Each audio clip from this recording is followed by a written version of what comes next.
Hey there, people. It's me. It's your old pal Dis.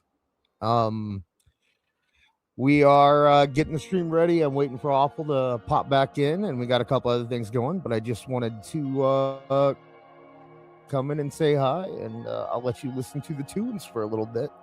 But we got a lot going on tonight, so thanks for hanging out with us, and we will see you shortly.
What up now?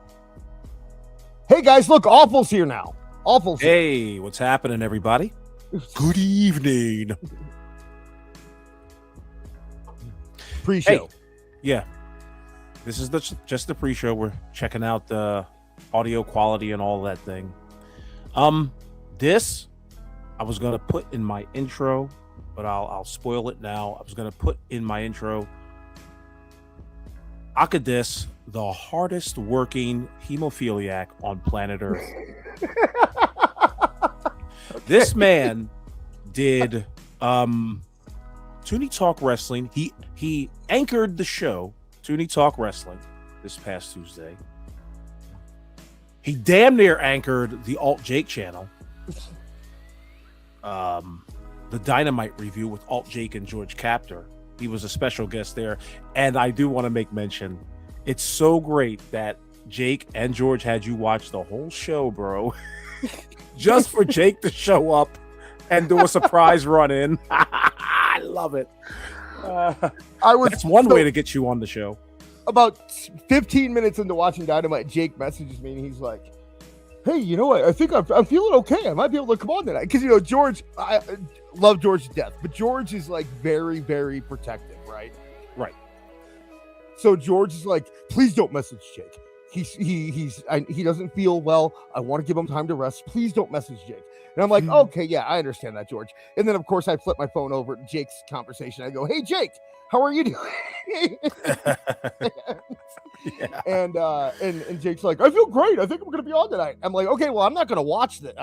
I was thinking that in my head. And I was like, okay, well, I'm done then. Because I was just messaging you to get out of this. But then he's like, but he kept saying, like, I'm about 80% positive I'll be there. About 80%. And I'm like, oh, darn it. I can't. Because could you imagine George? Like I said, George, he's so nice. And could you imagine George just being on by himself on that show? Oh, man. No. But see, that's how Jake got you. He was like 80%. There's still a 20% chance. Right. You'll have to do all 2 hours of this fucking show. But you know what? Like, they were trying to cut, and I'm like, no, let's keep going. I'm in. Like, once I get on the air, I'm not ready to go. I'm talking, man. You gotta listen to me. I have things to say, and I'm gonna say it. If you want me on your show, that's the deal. Okay. I got stuff I need to get off my chest. So but yeah. Not to mention doing that show, he damn near anchored this show tonight. And I want to thank you seriously and sincerely. Not the best of weeks for Awful Wrestling, but yes, I definitely recognize hard work when I see. Oh, what the hell? Oh, we got a super chat to the pre-show. We'll play this again in the real show too. By the way, CM, don't worry about it. Ignore it now. We're not listening. La la la la la la. Oh man, a $10 super chat from our good man. He's a good boy. You're a good boy. You know, good boy. No, we will. CM5. We'll listen to that on the 5. We got 3 minutes till the show. Let me run through this real quick because I'm sure you're probably wondering why Afroman is on our thumbnail. If you have not been paying attention to the news, the wrestling world has invaded the Afroman trial. If you don't know the Afroman trial, I'm telling you guys, this is such a great story for This Is Awful. You'll have a good time listening to this. I promise you're gonna have a good time tonight. So all right, let's duck out because we don't know what's gonna happen here. Let's duck out and we will be back in just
All right, let's get started with the meeting. We have a new member here. Would you like to tell us your name, sir? With pleasure. My name is Ricochet. That is not Irish, by the way. You might recognize me from eating a bunch of pins in the WWE and also being a mid-carder in AEW. Or you could recognize me from my video in which I was my own ass. Yeah, but anyway, aside from all that, I have a great agent.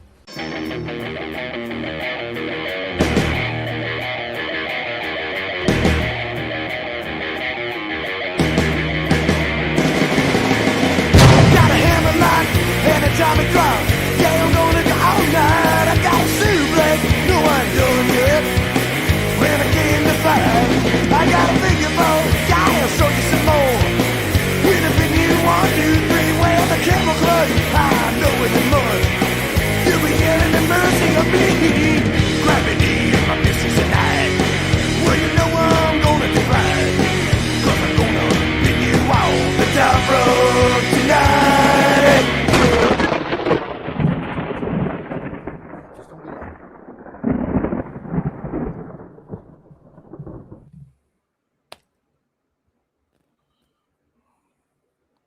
Happy Natural New Year. This is the This Is Awful show. But now tonight, without further ado, this man needs no goddamn introduction. Okay? You see him. You see him right on your screen. It's the one and only, formerly of Toonie Talk Wrestling. Wait. Stop. Your knob, just a little beyond the breaking point. Ed Captain 47 super chatted $5. Why is Consequences Creed getting sued by a bunch of cops? We'll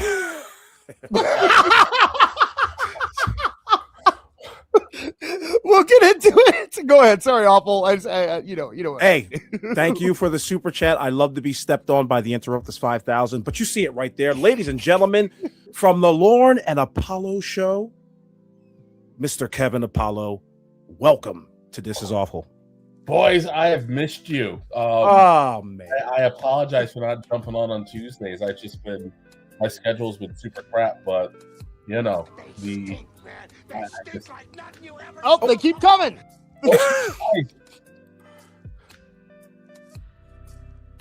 Did it say anything? Okay, it was right below $5, but it was supposed to say that was you and Kiyomiya for $4.99. Thank you very much, you and Kiyomiya. And it said, because I got high, because I got high, because I got high. So, wow. But Kev, how are you, my man? What's been going on since we last saw you? Oh my gosh. Yeah, dude. Talk about it. Well, I launched the House of Apollo channel, so I haven't put it much up in a few weeks just because I've been super busy with work, but I don't know, man, work stuff, dad stuff. You know, the IWC decided to make me pay attention to it this week. Because, you know, it's one of the soy rampage. You know, it's just floating around. It's honestly no different than the last time I was on, I guess, other than I didn't get a chance to shave yet. But there you go. By the way, the link to House of Apollo is in the description. If you're not yet subscribed, I highly recommend you do so. And Awful, we had one more super chat here before we even started, so let me do that one. Nikita Koloff, when I was tasting you, brother, I found you to be not so bad at all. At CM54 1975 super chatted $10. Thank you, CM. There was no message associated, but he deserved his sound. So I'm gonna get off by breaking your knob. Oh my God! Beyond the breaking point. At CM54 1975 super chatted $5. That not Kevin, that's Tony Atlas. You'll never escape the accusations, my friend. Thank you, CM. It's very appreciated. I got to get a picture of me and Tony together at some point in time. Oh, yeah, definitely.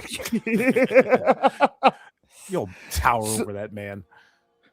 So do you want to go into the Afroman stuff right off the bat? Is that what we want to start with tonight, Awful? What do you think? Let's do this. Should we do? No, okay, here's my question: should we do that first, or should we do OVW first? We have Kev here. Ooh, People were asking about it last week. Are we talking about the ref bump? I mean, people, like I said, people were asking about it. We got Kev here. Hey, I think it might be yes, a good idea. This is Kevin Apollo's show right now. Do we have the footage? We do. Oh, yeah. Not only do I have the footage, but I have it where you don't have to worry about the sound. So okay, let me pull that up. Where is it?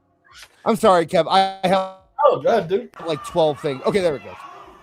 There. So here is the footage right there. We can talk while the footage is going on. Kev, why don't you talk about this right now? Talk about the footage. Yeah, so this is what I found crazy about this, right? Because one, you guys probably say it a billion times. People don't realize, but the referee is probably the most important person in the match because they have to know what the wrestlers are doing, they have to know what the crowd is doing, and they have to know what you need done in the back. So ref spots should only really ever be saved. They should be really rare, and they should be really on top of that, you barely have to hit the ref. So the fact that the kid ate the flying burrito off the top rope straight to the jaw, no protection, is automatically like, okay, we just shit the bed here. I guess I've said about it on Twitter a little bit. So when you do anytime you do any kind of a spot, and I mean like something as simple as a tackle drop down, and trust me, when you go back to watch Raw and SmackDown, you'll see it now probably forever. Anytime someone does a simple shoulder tackle, generally there's like a millisecond pause. And that millisecond pause is the two wrestlers making eye contact so that you understand that the other guy is okay. Because you're doing a regular back bump, you smash your head at any time. So when this ref went down, they should have immediately established, hey kid, are you okay? When he did not answer, because clearly he was unable to, there should have been some kind of a slowdown point where they could have assessed the damage and communicated to someone outside that, hey, this kid's fucked up. Right. And then the second you realize that the kid is legitimately out, if there isn't someone else there, you do need to communicate to someone, whether it's the timekeeper or the person ringing the bell, or whoever's or to even to one of the cameramen. You've got to communicate to the back that this kid's messed up, right? And now you have to find a way to get away from him. All right, because if you can't render first aid, you got to get away so you don't do anything worse. These fucking retards decide that not only do we still need to get our shit in, we're gonna pick him up and move him when he's obviously in the middle of having some kind of a seizure. Right, bro. This is if this was me, none of those motherfuckers would be booked for a really long time because they could have killed this kid. Al Snow was, of course, very gracious, and did what he should have done, and So Chris, can I tell you what? When I get my hands on you, I'm gonna eat your ass like a pot of collard greens. At UN ** super chatted $4.99. This is trying to get demonetized. The audio from the match is playing. Yeah, the audio was playing. I cut it out, but yeah, it was playing there for a minute.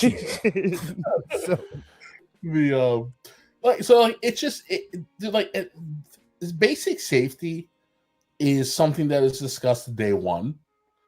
Safety checks when you're going through your matches, like in action movement, is something that is enforced every single day, every single time you train, which is why you train. No one in there struck me as being super brand new, so they should be past that selfish inclination to go get your shit in. By go get your shit, it means hit all the moves that you want to hit that you called in the match. Right. This was super avoidable. I mean, this was damn near tragedy, and again, it's baffling to me because is this a 4-way? I think there were 12 men in this match. Oh my god! So all right, so Jesus, so just on this clip alone, you've got 4 people. So you got the 3 idiots on the inside who just keep doing their shit. Now look at that. This is the dumbest thing I think I've ever seen. So what I was trying to explain to people on Twitter was no one came. So only it was the WB who started doing this first.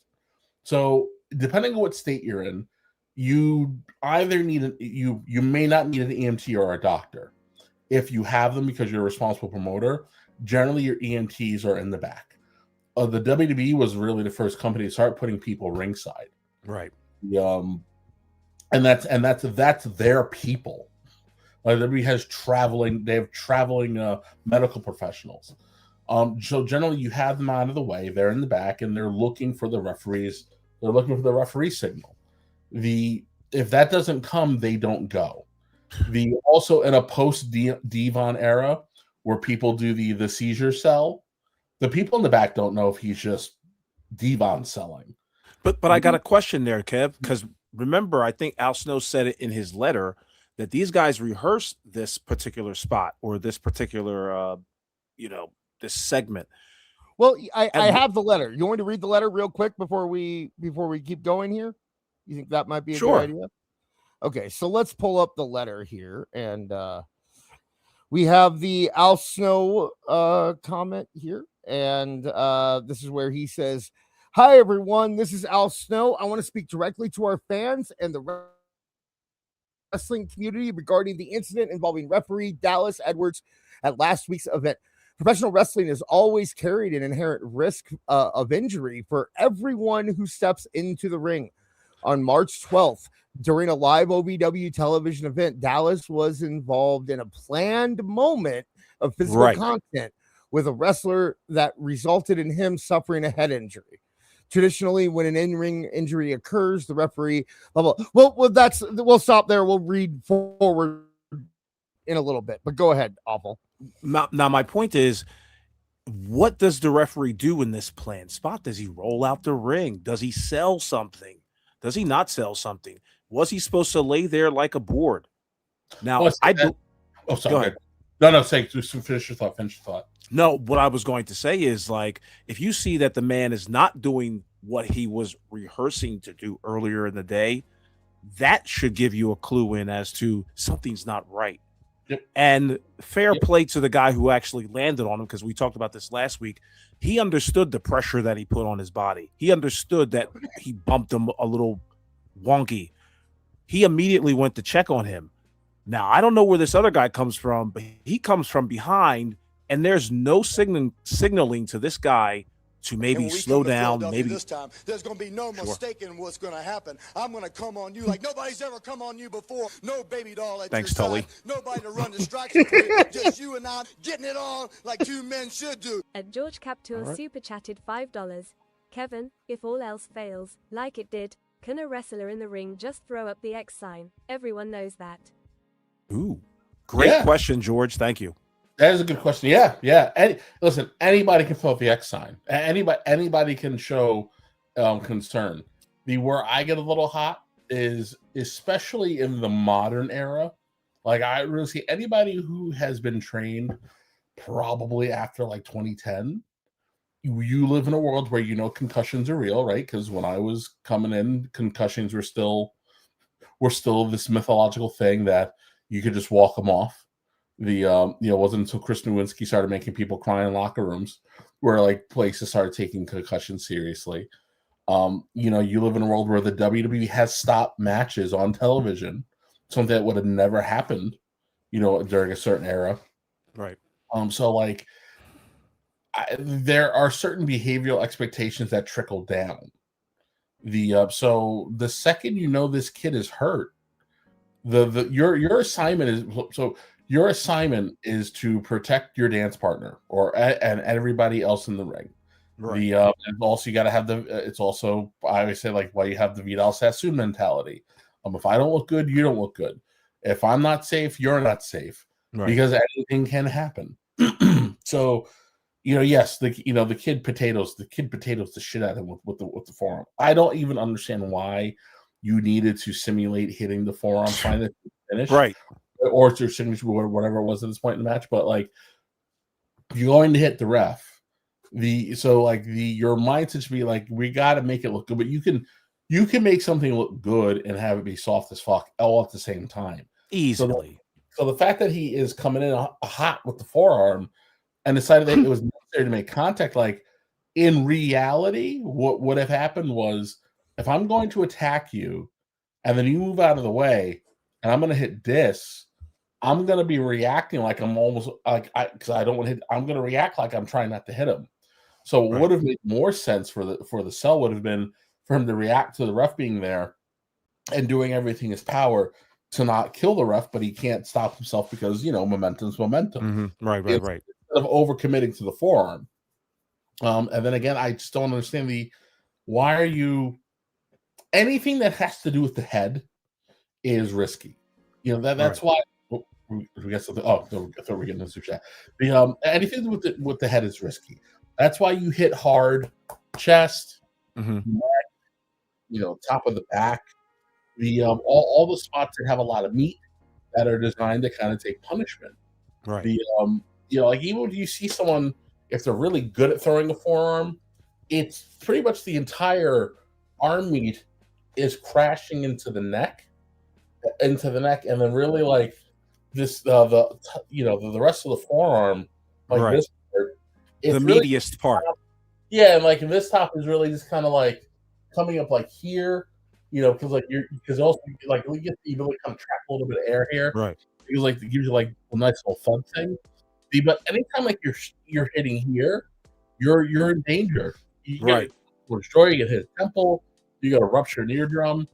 So like you want to try to stay away from the head as best you can. Like Austin punches. Austin throws 400-mile-an-hour wild punches, but he's always hitting, the neck. Yes, you'll find he potato people a lot. Right. But like he was also really truly aiming for the neck. It's you don't do anything to anyone's face because you just don't know what's going to happen. Again, the other part is once the kid who made contact, he goes to ask if he's okay. He probably got to respond like agonal breathing. Yeah, exactly. He got the Resident Evil zombie response. The second he got pulled off, he should like, nah, bro. Like, that Dallas? I think Dallas is fucked up. Right. And everything around them should have been designed towards trying to figure out if the kid is jacked up or not. Mm-hmm. And then like again, there's 4 people that are active in that spot in a fucking 12-man match. There's 4 people that are active around the ring. So that's more than enough. Like the dude on the outside should be watching and should be actively watching, not just waiting for your fucking spot. You should be watching the match to understand if something goes wrong. Because if something goes wrong, oh hey, our spot has to be different. I have to be able to react to that. And no one did anything that they really should have been doing to react to the significant change in what the flow of the match should have been. They just kept going on about their business. Right. And if you move someone with any kind of a head injury, especially pretty callously, it's stupid. There was, as far as I'm concerned, there is a dereliction of your brotherly duty, and these guys screwed the pooch. Again, Al Snow did a wonderful job of rightfully publicly deflecting the blame off of them, because again they are also still learning. But as far as I'm concerned, though, these are also day one lessons. Right. And if you are in a spot where you can do something as complicated as a match that involves 12 people, that means you should have enough of a knowledge base that things like this should not be happening. Yeah. Okay. That brings me to my question, which is if you're running a show of this at any level, really, do you allow these guys to go in there and agent their own match? I mean, I understand that indie companies don't have agents, right? But the idea, like, I at least know that the one that I was kind of tangentially involved with, it was like before the show, the guy would stand there for about an hour and everybody would come up to him and run through the match with him and tell him what they have planned. And he would kind of give them, okay, well, this sounds good. Don't do this. You can do this. And that sounds fine. And then they would move on and do the show. so I understand that you can't have an agent involved in, although OVW is owned by some like European investment firm or something at this point. So I don't know what they can afford. But is there somewhat of a onus on the person running the show to actually go to these guys and say, okay, what do you have planned? Tell me exactly what you're doing. Let's go through this. Yeah, so there are a couple ways. So usually, depending on who's at the show, So, usually if you have some vets, guys who've been there for a long time, not just I happen to be the newest of the dummies. Like I've got some road miles, like old school weekend warrior types who may have been doing this for 10, 15 years. Those guys usually get assigned agent duty. So hey, you're like, and the way I would do it is, depending on where you are on the card, will determine what matches I assign to you. So like if you're last, I'll give you the first 3 matches. If you're in the middle, I'll give you the last 2 matches. And if you're at the end, maybe I'll give you 2 of the most important segments on the show, because you've got time to to go over what you want to do. And then also too, I tell everybody, I do also, I go, I don't want to see these kind of moves in this stage in the card. Why? A checklist.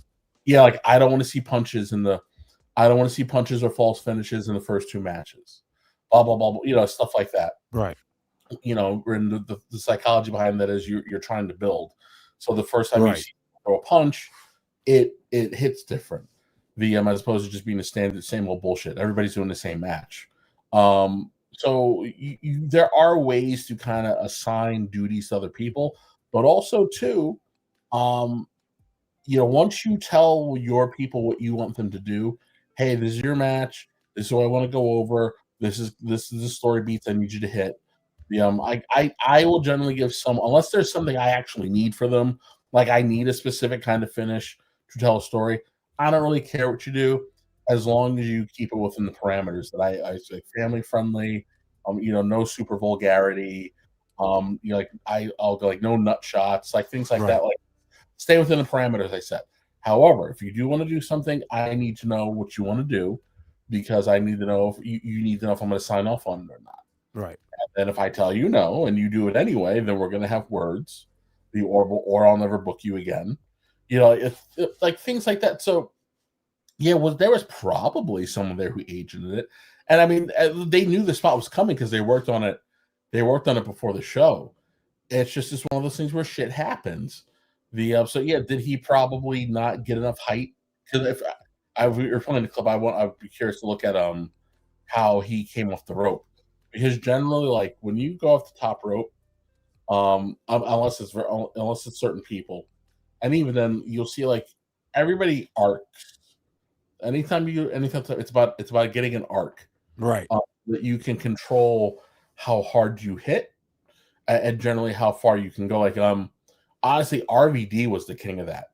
RVD had the unique ability to arc, and then when he hit the peak, when he came down like he was a cruise missile. Mm-hmm. But that's also why you always got like the Bubba cell of the crossbody. Like Bubba could see where you were and actually jump up to meet you in the air. Yeah. Mm-hmm. And bump. So when if you're gonna do something like a forearm, one of the things where you need to control your momentum is you hit that arc and then you kind of come down. He could have just misjudged his jump and came in he looks like he's coming in pretty. I'm gonna bring it up on the other screen here real quick. Here, there we go. There it is. So you can look specifically here. Ugh. He didn't jump. The ref could. I think you said it earlier, Kev. He like overdid the entire action, and so it was already too late to reset and catch himself, or at least fall properly. Yeah. Oh. I think they were like a millisecond off. Yeah. Of where they need to be. He came down a little too fast, a little too hard. Right. And again, he knows he potatoed him. He knows he Yep. rocked. The other, it's the other guy who, again, you've just it's something that's hard to learn. It takes a long time to essentially control that cortisol response, where like you want to move 1,000 miles an hour. But Right. there's like when you watch, like, honestly, if you go back and you watch essentially any Eddie Guerrero match, any Kurt Angle match, when they're doing what they're doing, they are always dead center of the ring. Right. Right. Unless they need to do something that's going to pull them over to a turnbuckle, they're just bumping and feeding dead center ring. So they have maximum amount of space for whatever the hell it is that they want to do. But also, too, they're moving at a very deliberate pace. Right. Unless you need to be moving really fast. Everything is at a very deliberate pace. And if they had slowed down, like give the kid the chance to make sure the ref is actually okay, as opposed to immediately rushing into the spot, that also could have made a world of difference. Yeah. Because they don't really facilitate the ability to communicate to anybody anyway. But that's why the guy who's watching on the outside is supposed to be paying attention to that. I think we talked about this ages ago, where where I think it was Undertaker was pissed off because no one was watching matches anymore. Yeah. Yeah. Mm-hmm. And that's also another big part of why everybody should always be watching. You should not just be out there waiting for your spot to hit. Like it's not baseball where you're waiting for your turn in the rotation. Like you are wrestling legitimately, anything can happen at any time. No plan, no matter how well laid, survives contact, right. With the enemy. So you go off the top rope a little weird, you rock somebody, or if your timing's a millisecond off, you trip, you slip, whatever bullshit's going to be, you twist an ankle, whatever, someone gets knocked out. Someone should always be watching to react to whatever the new reality is. And like my thing is right. the second 12 guys in the ring or around the ring. Yeah, you got 12 guys around the ring, and no one realized that the kid was fucked up. Like someone should be like, "Oh, hey, this doesn't look right." Right. Everybody start to slow it down, and then you slow it down. Alice's leg is having a boner. Yeah. So everyone obviously wants to assign blame. That's, I think, the reaction everyone has when something like this happens. When the I equate it to the Roger Jackson incident is what it always kind of brings up in my head. And I think there's blame to go around, but would you say it seemed to me like the guy who pushed him out of the ring, at that point, you should know, man, right? Like, am I crazy when I say that? Now, Or before we get an answer, LK claims that the wrestler had said that the referee was supposed to be laid out. I have a statement. I've not seen the statement. Yeah, we'll get to the statement, but I want to get Kev's thoughts first on it. Yes. Well, I'll say so. Yeah, fine. The ref's supposed to be laid out, but you still confirm. Like, bro, I can eat a chair shot, and I will sell it like I would, like I was in the car next to JFK.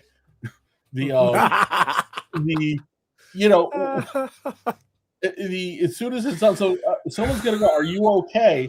And I'm gonna go, "Yeah, I'm good, bro." And I'm gonna lay there and I'm gonna sell my ass off. Yeah, give him the Iggy. Yeah, that's it. There is no way in hell that kid that ref was able to communicate that he was okay. He just couldn't. And you're laid out. Generally, what happens is once you eat your shit, you take your bump, and then you either roll out of the way, so you can go sell. Like, because first of all, your dead giveaway is he's in the middle of the intersection, for lack of a better analogy.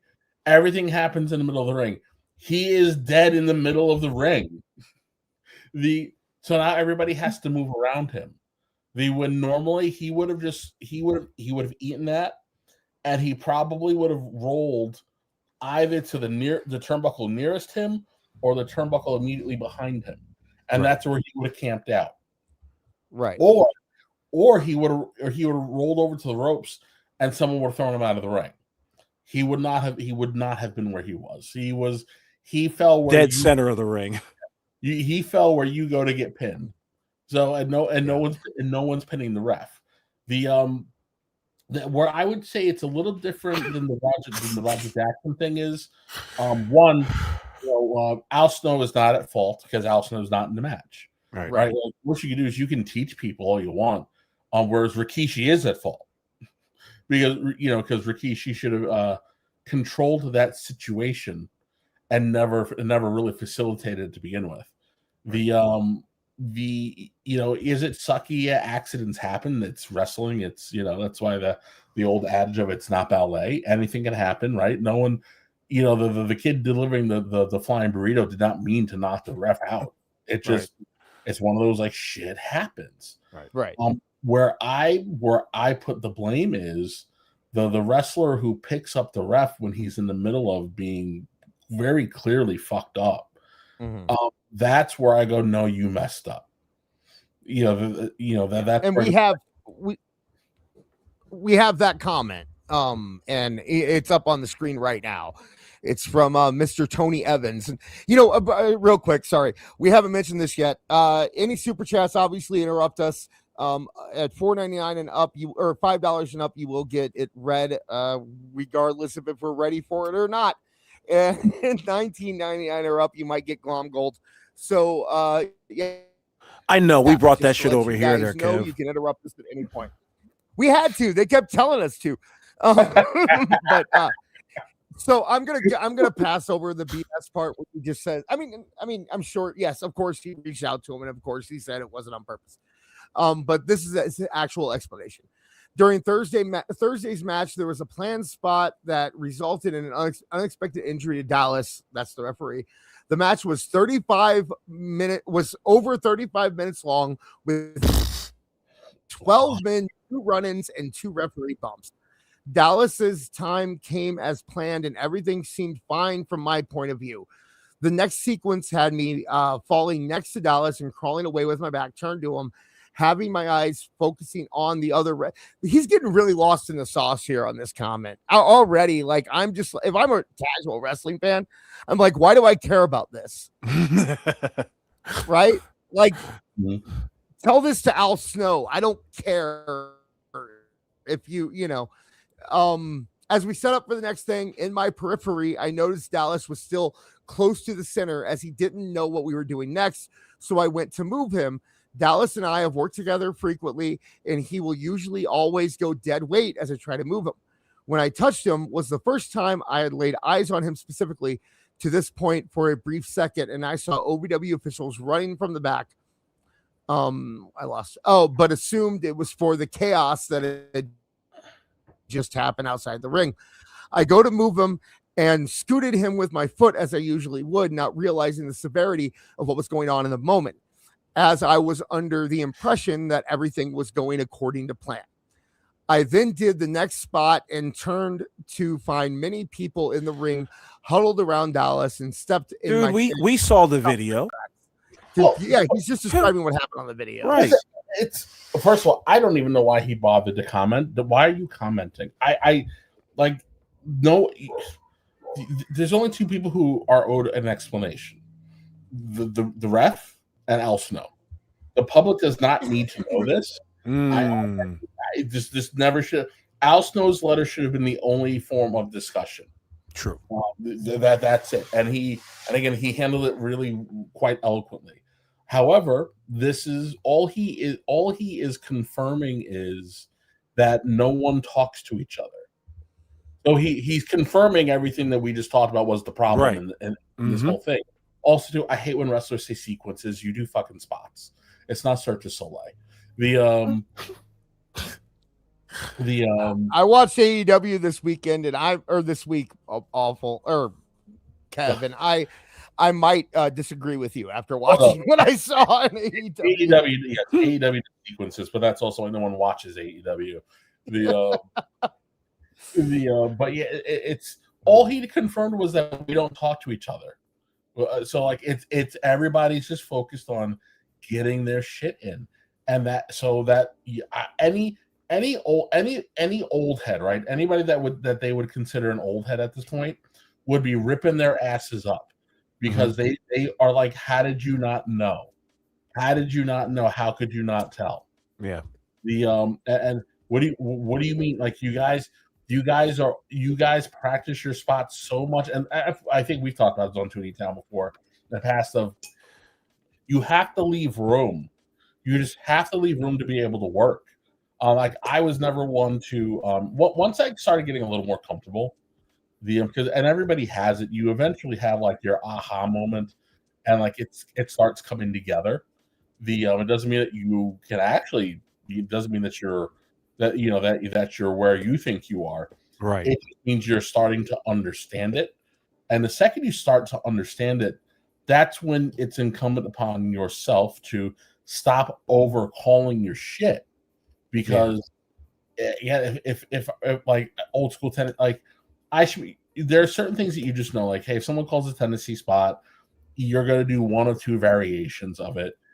But if someone calls Tennessee spot and I accidentally I take an arm drag and I accidentally hit the bottom rope and I get knocked for a loop, the guy who depending on where we are in the spot, he's not going to be standing there with his arms out waiting to go give me the body slam or the hip toss that's coming next. Right. He's going to be waiting for me to get up and react so that he can respond accordingly. And then if I'm taking too long, someone's going, hey, are you okay? You good? Right. But see, a thing like this, and then first off, everybody should have their pen and papers out and be taking notes on, how to run a professional goddamn operation in wrestling. Because Kevin Apollo is spilling the beans right now. But the bottom line is like, I believed in that moment, there should have been a moment of breath, I guess, to let it sink in that the referee is out, maybe a pause, even in the rehearsal. Like if this spot went off, sure. Look at it like this. In his response, and by the way, I respect Kevin enough to and not interrupt him, but I'll interrupt you off, as you've seen. Yeah, as you come in from Mars. Oh, do I sound bad? I'm sorry. I can't help that. But what I was saying is that in the response, he said that the guy was dead. Usually is dead weight. He was kicking his knee up. I had to fight inch for inch to get this, and I'm not about to lay down on my back and let someone cover me. I thank you very much. Ed Ewan ** super chatted $4.99. To the credit of WWE, under Vince and HHH, you will never see anything like this on their shows. I'm not sure about AEW. Very true. And thank you very much, Ewan. Thank you, Ewan. We've seen what happens in AEW. They keep going. Yeah, they keep going. Yeah, they did it. Sammy Guevara did it like 3 times. But no, but my thing is that like he said that usually when that ref takes a bump, he goes dead. And he had his leg sticking straight up in the air and it was twitching. How do you not notice that something's off if he usually is going dead? Like that's where my disconnect is. Well, it's because the mindset was we just got to get to these next. We got to finish it. Yep, we got to finish it. This is keep dancing. This is where we got to go. Keep it moving. Keep it moving. Keep it moving. And that's where I'm going. Guy, like I know I have only ever met Al Snow once, I think, but I know people who have been trained by Al Snow. And I can say very confidently, there's no way that Al Snow taught these guys to do that. They're just right. It's just an impossibility. He was around for the Owen thing, wasn't he? I mean, like, yeah, he knows. These guys are not talking to each other. It's just hit the spot, and just simple communication avoids the whole thing. I don't care that the ref usually goes and dead weights you. Yeah. You should still be talking to the ref. Also, too, if that ref, although I do like the Vince mentality of don't tell the refs to finish, because you want the refs' reactions to be real. Right. Also, the refs need to know the damn finish, especially if it's something complicated. So, how about this? No more ref bumps. Well, that's you know what I mean. That's why you don't really see it. You don't really see ref bumps that often anymore, unless it's a main event, unless it's a major story. Right. You don't really see refs bumping much, or at least in the WWE, you don't really see it. There you go. You don't see it that often. But even so, like if I'm going to move the ref, I'm like, hey, Dallas, or whatever, Dallas, blah blah blah is gonna blah blah. So you good? Cool. And then, so that he knows what's going on. Right. Because he's, he probably has a point where he's got to start coming back to life. So again, it's just there's just no conversation. And again, this plea, this plea to the IWC court, who does not need to be getting a plea. He just broke it down and confirmed everything that we're saying is we don't talk to each other. We just hit our spots. And it's obvious. And again, like I said, any old timer, anybody who's been around for a minute, they're gonna chew your ass up, because talking is an important part. Even the referee had a letter, and it was just like, yeah, you guys got to do a little bit better. And it was almost like a little signal, dog whistle, to be like, listen, I could sue, if I want to, but what I most want from everybody is better training. That's what he basically said. So, I mean, it's true though. And again, I say it, the ref is the most important, one of the most important people in the match. Yeah. So why touch him? Yep. They have to, they have to be aware of everything, because everything, especially when you're dealing with newer people, the refs understand how to read the crowd more so than the wrestlers. So they can tell you straight up, this isn't working. Yeah. You guys should do something else. But they're also responding to, if they have earpieces, if the back's like, ooh, this match is a shit, you got to chop off 3 minutes, or you're not going to get them higher than this, so you should bring it home. The ref has to do a lot of multitasking. So if you're putting the ref in a position where you have to eliminate them from the equation, right? It's not. Now, it just dawned on me: was this a taped show? No, they do live shows on YouTube every Thursday. Ah, damn! Because I was about to say, like, if this was taped, that could have been easily edited out. But it's funny what Kev mentioned about refs, because I've noticed a lot in WWE specifically where the refs are very rarely used as part of the story anymore. They may take a bump. You do have the Jessica Carr thing, but that feels like a crazy outlier from what they normally do. Whereas in AEW, like specifically Aubrey Edwards makes herself a part of the match so much. Her reactions have become such a part of every match that she's in. That I imagine that it takes away from what she actually needs to be doing in that ring, which is looking for injuries, looking for problems, making sure they hit their times, they hit their spots, and do that kind of stuff. So, are we kind of deciding as a group that maybe refs shouldn't be as big of a deal in the match as, there was a time. And I don't even mean, like, I'm not even going back to, like, the 2000s, because the 2000s, like, the 00 to 2010, the refs were all over the storylines. They had strikes and did all kinds of stuff. But if you go back to the 80s, the refs were nothing. There was one storyline that involved refs, and everything else was, you barely even, they didn't even mention their name. No, Vincent didn't even let you know their names. Yeah, except for Joey Morella. Joey Morella was allowed because that was Gorilla's son, and he could mention Joey Morella, but everyone else wasn't allowed to be mentioned. And I'm wondering if that's kind of the better option. I get that these people want to be stars and that kind of thing, but that cat's already out of the bag, my friend. In my opinion, like everybody, even cameramen like Stu are going to be personalities in the WWE as long as they can draw you in with that type of stuff. But they don't make them story. It's not like it's not working. Yeah, I mean, true, but they can still make them a personality. Yeah. But everybody, the one thing I was always taught was Not everybody who is involved in wrestling should be being taught to wrestle, right? You do need people who are refs. You do need people who are ring announcers, who are cameramen. However, if you are involved in wrestling, you need to know how to do certain things, because at some point in time you may be asked to take a bump or be involved in a storyline. That said, the best refs are the refs you don't know are there until you need to know that they're there. Right. So I knew Eddie and Bennett, Eddie Arango and Mike Bennett. They were well, Ref Eddie was an indie wrestler named Bandito Jr., and he was phenomenal, like an incredible talent. And Bennett was always a fantastic ref. When you watch them perform now, you don't know they're there until you need them to be there. Right. They when they come in, a great ref is the exclamation point at the end of the sentence. They understand their purpose.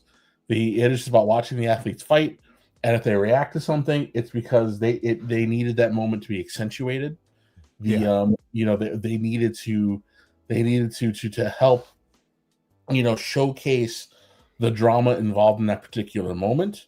However, they are only there for that particular moment. Whereas the Aubrey Edwards thing it's just a freaking catastrophe, because she's skipping and prancing and she's just all over the place, and the reaction, not doing her goddamn job. You know who's excellent that I noticed now? I can never remember her. There's two of them, actually. They just brought that blonde girl up from NXT and put her on the main roster. And it's hard because she is very attractive, but she doesn't get in the way of anything when she's repping matches. Her and the black gal, they're both very good. What's her? I don't know her. I can't remember her name either, which is good. You don't want to remember their names, right? That's the good thing. But there's the guy. They're good. Yeah, there's the guy with the faux hawk, and he sucks. And there's the guy with the buggy eyes, and he sucks. Charles Robinson's great, of course. But a lot of the reps, especially who is that little guy? The guy with the faux hawk, the guy who always gets. He's okay, but see, here's the thing. And he yells at him. I think that he used to be and I was going to mention this point. It seemed to be that they used to rotate positions and rotate jobs when they were in the independents. Like this week, you're going to be a referee, so you can understand what that's all about. Next week, you might be jerking the curtain or whatever. But it seemed like back in the day, referees knew how to take a bump because they were the ones who were trying to get into the business as wrestlers. They were probably a little bit too small, or maybe when they did fit as a referee, they fit in like a glove because they knew the ins and outs. They knew how wrestlers worked and operated and all that. It should still be this way now, but everybody trained together. Yeah. Everybody broke down and set up together. And just when it came time to break out into matches is where it got a little different. Let's say, if we warmed up, everybody got in, they did their rolls, they did their bumps. Mm-hmm. We ran whatever drills we needed to run, and we all did it together. If there was something particular that you wanted to learn, well, the ref would never need to know how to do that unless they actually want to try to wrestle under a hood or something. The outside of that, though, everybody got it and worked out because you needed to understand it, and the ref has to understand the flow of a match better than the wrestler does. They just have to, because they've got to be able to predict. They've got to be able to predict it, especially if they don't know what the spots are. They should be able to predict where the story is going just by watching it. Yeah, and it gives them their ability to pay attention to what the crowd is into, and what the crowd is not into. Because if you're telling a story and everybody thinks it's the shits, a ref can save your life. Yeah, a ref can go, guys, you need to, guys, slow it down. Snatch a hold and build it back up. Right. I have had we had a really awesome ref. His name was Gary, and Gary's just too damn tall. They used him a lot for things like National Lockdown and all that crap. But Gary's one of the refs that got assigned to like a lot of people's first matches. Right. So he could say, "Hey, don't cross your arms. You're a babyface." Blah blah blah. Like he could coach you through it. And then while if you weren't with someone who was a super vet or whatever, he helped you get through it. He helped you work through your nerves. So again, people don't really understand like that. The refs do more than just count to three. They are there. They're telling you what's going on, especially in the WWE. But a WWE ref is like an air traffic controller. They are talking to everybody at the exact same time. It's they just need to be they're everywhere and anywhere, which is why you really don't see them get touched because they're entirely too vital to whatever the hell the story is. All right. So there it is. And referees are God. It does seem like WWE especially they reward the best referees by allowing them to have a little bit more, right? Like Jessica Carr, we have all noticed how good Jessica Carr is as a referee. And it seems like they rewarded her by letting her wrestle and evolve and letting her get involved in the Becky storyline a little bit and giving her a little bit more. But back like when Nick Patrick was doing this thing, they rewarded he was just a straight referee after being a character in WCW for years. He went to WWE and was just a background referee that they didn't even mention his name. It took like 3 or 4 years for them to allow him to get some character in there. So that's kind of what it seems like to me, at least from an outside point of view. It seems like they will reward the top level referees with a little bit extra.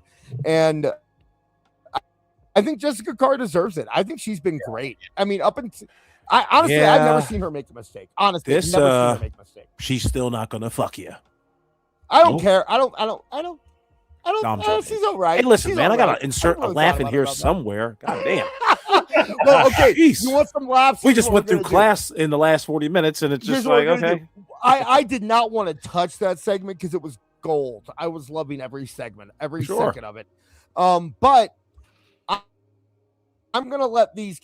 So we've compiled some commercials together of our own so that we don't get hit by copyright anymore. So I'm gonna let those run for a minute because Kev, what you don't know is that when it gets past like 10 o'clock, I have to drink a lot of water. Okay, I have to stay hydrated. So I gotta take a quick 30 seconds here to go do something. But Awful tends to sit here and watch some old wrestling commercials. So why don't we do that for a minute? This is gonna be fun. Then we'll get into the Afroman stuff afterwards. Yeah, this will be fun. So, but yeah, right after this, we have the Afroman stuff coming up. Don't leave. Make sure, like I said, if you're donating, $1, any donation gets a super chat sound now. $5 or more gets you text speech like this time, Regina Stark just like now. What's going to happen? I'm going to come on you like nobody's ever come on you before. No baby doll at your side. Nobody to run distraction for you. Just you and I getting it on like two men should do. I didn't make that super chatted $10. Trick, Alexa. Is there a wrestler? Ref Dis isn't thirsting over. Yeah, that's free. And first off, by the way, I never said anything about Alexa. Marv just did that because it rhymed. I just want to let you guys know. He made my intro video on Toonie Talk Wrestling about how I'm obsessed with Alexa Bliss. I've never said a word about Alexa Bliss, but it rhymed, so he had to do it. Anyway, I'm going to run these. We'll come back. We'll do Afroman, but this will be fun.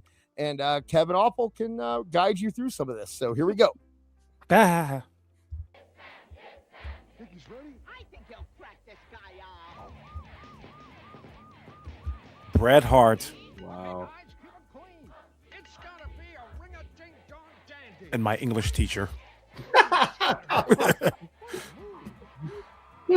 What is this? Wow. I wonder if this was after Bret Hart said FWWF. I was thinking it looked like a WCW intro. Yeah. He was in between jobs.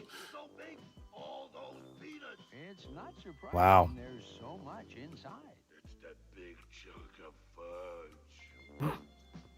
All the Canadian legends, by the way. These commercials were brought to us by wrestling neckbeard. Shout out neckbeard. And he was just like, all these commercials are Canadian. So of course we have Mad Dog Vachon.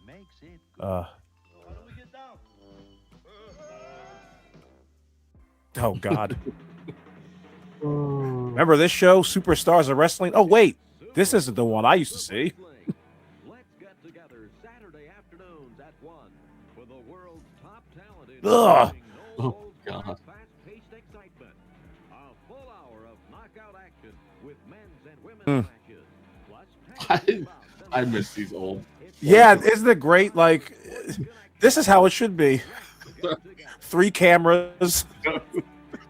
Saturday at Thousands 1. of young Canadians. Yeah. Scientists are calling the Munchies. I'm World Wrestling Federation superstar my Chris God. Jericho, and I've joined forces with Oh, Taco we're Bell fucked. to fight this hunger. Demonetized. You can join our tag team. By making a donation of only $3.99, you'll receive 3 Taco Supremes and a drink. Act now. Wow. Together, we can help young people like Todd pummel the Munchies. Damn, $3.99? That's a gallon of gas right now. This official WWF poster only at Taco Bell. Hi, Why? I'm World Wrestling Federation superstar Y2J, and together with Taco Bell, we're on a mission to end the Munchies. Now, Todd came to Taco Bell a hungry man, and you found $3.99 and change in your couch. Why didn't they use What did RVD you for do with this? that change? Got the super cylinder? Like it was a Did it no-brainer. Fill you up? Because RVD isn't Canadian. Yeah, right. Donate $3.99 He's not from at Taco Bell, Saskatchewan. you'll receive 3 Taco Supremes and a drink. Why not buy this official Hey. WWF poster only at Taco He's Bell? not from Ontario. God, what was that? Was that? Oh, there's the man. Was that 99 Jericho? Yeah. He might have been in between jobs. Stopper Gouldy takes on Killer Khan, and Big John Quinn is up against Mike Shaw. The tag team match pits Kerry Buster Brown and Tim Flowers against Mike Shaw was one of my favorites. plus 2 other exciting matches. Don't miss Buster Brown. My security, my safety, my life was Oh. in danger. Etona Sharp super chatted $5. What? A Taco Bell commercial in the middle of the show. What are we AEW? HP. Hold on there, big guy. You can't play that. Excuse me a second. Oh, let's talk about this. Hang on just a second. Whoa! Thank you, Regina Sharp, by the way. Up next is a special sneak peek of my new show, brother. Oh, remember this? Oh, Glow. yeah, nothing like it, man. Dude, well, Glow came on my local NBC at like, it was NBC7 because it was always on before. Yeah. It was always on before Saturday night's main event. Wow. The thing I always my only super memory of Glow, aside from the first episode being like a 90-minute. We're turning this off. So yeah, they had they had a point where all 3 of them got turned into where they were about to get Tombstone pile drived. All pile drove all at the same time. Pile They were gonna driven. get it. Pile driven. There you go. And they were gonna get it all at the same time. And then they all 3 of them, the Young Bucks and Jack Perry, all bit the wieners of the guys that they were being tombstoned by at the exact same time. It was a beautiful moment.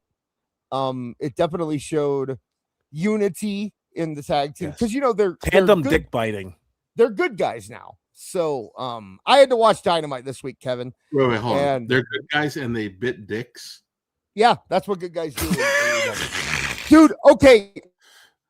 Let me tell you, did you see the stuff? Oh Dude, yeah, neither Did you one of see us any saw of it? this show. with the daytime car crash. Well, they were in California, to be fair, but Darby Allin, so he, for some reason, Gabe Kidd said that he was going to meet him in the parking lot for their match. So Gabe Kidd was in the parking lot yelling, crap, and then Darby Allin tried to hit him with a car, and then that didn't work. So then Darby Allin got out of the car. He chloroformed Gabe Kidd. Okay. He put him in a straitjacket. He shoved him in the trunk of the car. He drove the car into some trash cans. So the car flipped over completely, which, by the way, was real. Of course, they filmed it. Darby really did that stunt. And then Darby crawled out of the front seat. He went in the back. He opened up the trunk. He pulled out Gabe Kidd. He put him on a production cart, and he drove him to the ring. At which point the bell rang, and then and then they had a coffin match. Oh wait, in front of the WWE universe that you Oh shit. Atona Sharp super chatted $5. The Young Bucks, Jack Perry have picked their new team name, the Littlest Crotch Biters. Thank you, Regina. So then the bell rang, and Gabe Kidd proceeded to wrestle the entire match in a straitjacket. Now, Gabe Kidd is the heel, and Darby is the face, and they wrestled a 15-minute match with Gabe Kidd in the straitjacket the entire time, and he finally lost after 15 minutes. So that was the Darby Allin Gabe Kidd coffin match. You can tell that this has suffered nightmares watching this show because, like, he's already had to talk about this damn thing one time on Alt Jake's show. Now he's trying to purge it into this conversation. Like, by the way, had to fellas, get something. You're making me watch Dynamite. I'm jittery. getting something out of it. Okay, I got to tell someone about this. Bro, what? I need therapy. Yeah, I know. That's what I'm saying. I saw the I didn't realize, so I saw the trunk thing, and like, this is lame. So that I went on about my business, but then it turns into a match. First of all, you're gonna put the heel in a position where they're gonna get sympathy, and then you're the baby face. You're so much of a pussy. You can't beat a guy in a straitjacket. Not that you should ever want to be. You as a baby face, no baby face should ever be in a position where, unless it's a situation where someone's getting their comeuppance, right? So I'm assuming because Darby's always in a straitjacket. Did Darby get his ass handed to him in the straitjacket the week before? No, Darby. No. There's no. Darby just put Gabe Kidd in the straitjacket because you put him in the. That's what you do, right? Before you throw anybody in your trunk, you obviously are going to put them in a straitjacket. That's absolutely, and you use chloroform to do it, not your fist.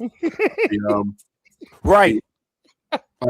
Did we watch it on Tooneytown when I think it was Kevin Sullivan used chloroform on Tony Atlas, and the crowd loses their mind. Yeah. We talked about it. Yeah, we talked about it. Yeah. So like, you're using chloroform. That's like a big deal. First of all, just like he shouldn't have woken up. Period. Right. Then you crashed a car. He was successful in just using his mouth to get the man off. At CM541975 super chatted $5. So wiener biting. So what are you saying? Is there a chance for a Joey Ryan return? I mean, dude, the Marty Scurll is getting Instagram posts, and that dude Paul Robinson from Britain is getting booked as an agent. Who knows these days? They could bring in Austin Aries and Joey Ryan. Well, I would say Marty Scurll. That's a little bit of a different story. That's just because they have different laws than we do here, right? And they're like, he didn't do anything wrong. That's just our virtue signalers needing something else to complain about. Whereas Joey Ryan is a disgusting prick. And always has been. I don't care what anybody says. There's no reason you should be grabbing someone's dick in the middle, begging people to grab your dick in the middle of the match. You're a fucking pervert. And I tend not to be I'm not a big fan of virtue signaling and stuff, but I do understand why Christy Hemme wouldn't appreciate Austin Aries humping her face without warning. Dude, well, I go. During the match too. So that's the big difference between anybody who wants to shit talk Dixie while trying to put over Tony at the same time needs to understand Austin Aries did what he did and walked backstage and was immediately had his ass fined into the ground and was sent home. Security, my safety, my life was in danger. Atona Sharp super chatted $10. Honestly, this reminds me so much of soap operas every day. The faces constantly do reprehensible things, but they are the good person, and the heels are always insane, but for both SMH. Yep. But do we know the ratings for this week? 730,000. They went up. How'd that happen? Basketball. Oh, it was basketball, wasn't it? March Madness, I believe. Basketball. Yeah. Okay. So, did they March Madness accidentally send people towards them? Yeah. And I probably. also believe it might have been the specter of having Ronda Rousey there. Listen, when That's I saw true. her, when I That's saw true, her yeah. show up on what the hell was their show? Revolution. I was just like, yeah, all right. You know, the mood has gone from fair to Midland. And you know what? How happy are you that we were so very right about that whole situation, where apparently she's not even signed to AEW. How about that? That was a one-off appearance that she made on Sunday. So, we were Wait, nailed that on Tuesday without any. After all this time, they still didn't sign her. No, she's not signed. Yeah, she's not signed. That is. She showed up. She showed up with 200 people, Mr. Apollo. 200 people. She got comps for, and also her entourage together was about 200 people on Sunday. And she is not signed to AEW. So, first of all, how sad is it? How sad is it that you can comp 200 people? Right. It's like I would have made them the sellout. It's like so like back in Vince era, the 200 people would have been the entire roster's family comps. One person wrong with 200 people would have been laughed out of the building. Right. Oh my god! And then she worked an ROH match, right? When she popped up years ago, ran in. She ran in for did the run in. That's what it was. Yeah. So she ran in on ROH. Years later, pops up for a video appearance after you give her 200 comps, and you can't even at least get her to sign for like 3 or 4 episodes. Yeah, let alone one more. She just told you that you are not even the side piece. Oh my god! Hey, we got a new subscriber to the channel. Thank you very much. Thank you, BKL. We appreciate that. All right, guys, you want to talk about Afroman? Are Let's we ready? do this. Are we ready? Okay, so what is your information about what's gone on so far in the Afroman? Do either of you have any knowledge about the Afroman thing? May I? Yeah, please go ahead. This is what I know. Just Wait. I'd like to answer one. Edwina Shark super chatted $10. I'm sure she agreed in principle the idea, nay the penubra of an idea of a conceptual deal where she may perhaps, if she has time, maybe do a match after the Gina match. That's exactly what it is, I'm sure. Thank you very much, Regina Sharp, for the $10. We'll see. We appreciate that. All right, so anyway, I'm going to be what do real you know quick. about this album? Just real quick. Afroman was out on tour, and there was an anonymous phone call made to his home that he had women locked up in his basement. So clearly somebody who made the 911 call was just like, listen, there's some AEW fan that lives at Afroman was now an AEW fan, apparently. And the cops raided the place. They come to find absolutely nothing. Afroman, being the person that he is, he's got cameras all over his fucking house.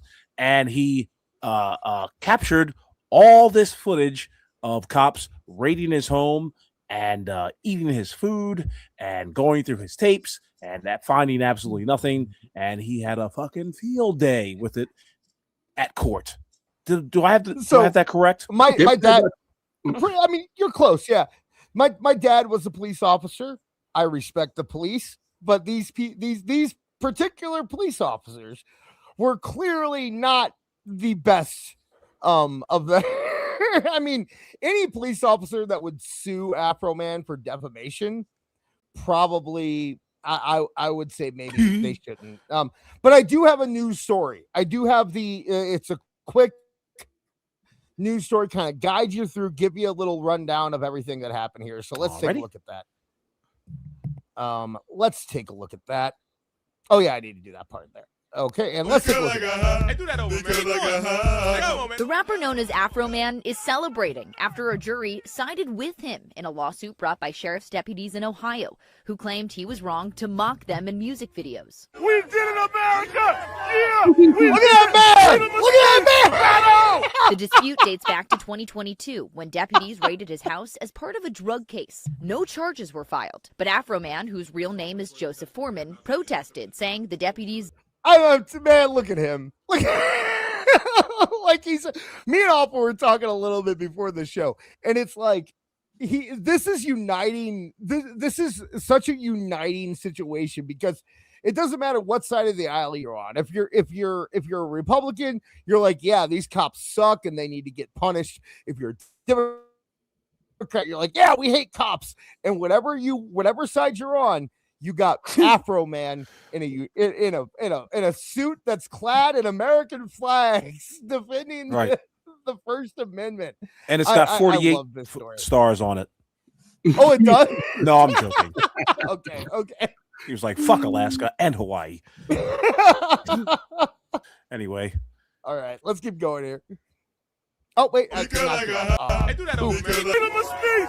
Right on! The dispute dates back to 2022 when deputies raided his house as part of a drug case. No charges were filed. So, but Afroman, whose real name is Joseph Foreman, protested, saying the deputies damaged his home. Mama's swimming pound cake. He then made a music video using home surveillance footage of the raid. The deputies sued, accusing Foreman of using their likeness without permission. It made the sheriff wanna put down his gun and cut him a slice. The deputies say Foreman's insults in the video caused them mental distress and led to harassment and death threats. They demanded millions of dollars. Okay, that's all you really need to know going into this. Are we gonna play any of the parody songs? Oh yes, sir. Don't worry. Thank you, Dis. Oh, so yeah, the whole thing is that apparently, like, some meth dealer got arrested, and he started giving them all this terrible information about Afroman. I thought it was that he. What's that? I thought it was a she. I thought the meth dealer. Oh, it might have been her. It might have been her. It might have been. I'm not sure about that part. But apparently, whoever it was someone who was already an informant. So they started just dishing out info on Afroman and making Afroman sound like Diddy. So hey guys, I got the big scoop on Afroman. Listen, he's got 4 broads in the basement. What the fuck now? He's currently out in Detroit, but listen. They are screaming for help. Why don't I save them? I mean, listen, I'm just one guy over here. We're going to need the entire SWAT team, okay? So, if you don't remember Afroman, I think his claim to fame is he did the Because I Got High song that you all heard on Jay and Silent Bob Strikes Back, which is why his entire audience is a bunch of white people. But if you watch his recent concerts, he's actually a well-respected member of the community in Adams County, Ohio. If you listen to his, what are you trying to say? This he's one of the nice ones. No, I'm saying, shut up. No, I'm demonstrating specifically. There's no reason that when I was tasting you, brother, I found you to be not so bad at all. And Anna Sharp super chatted $5. Afroman is too high to be Diddy. Yeah, thank you, Christina. Yeah. But yeah, like there's no reason to think that he would do this stuff. So clearly these cops were out of line. But he after this happened, he had a lot of video footage, and he decided to go and find information on every one of the cops who raided his house. And he made an entire album based on this raid. How's that album doing, by the way? Dude, every video has over 1 million views. He is wow. Like, this guy was a one-hit wonder from 2001, and suddenly he is the talk of the internet. People are going nuts about this guy. So my favorite one, should I start with the best, or should I ramp up? What do you think? What's our how do you determine what's the best? Really? They're okay. The best one I can't play. So there's a few of these I can't play.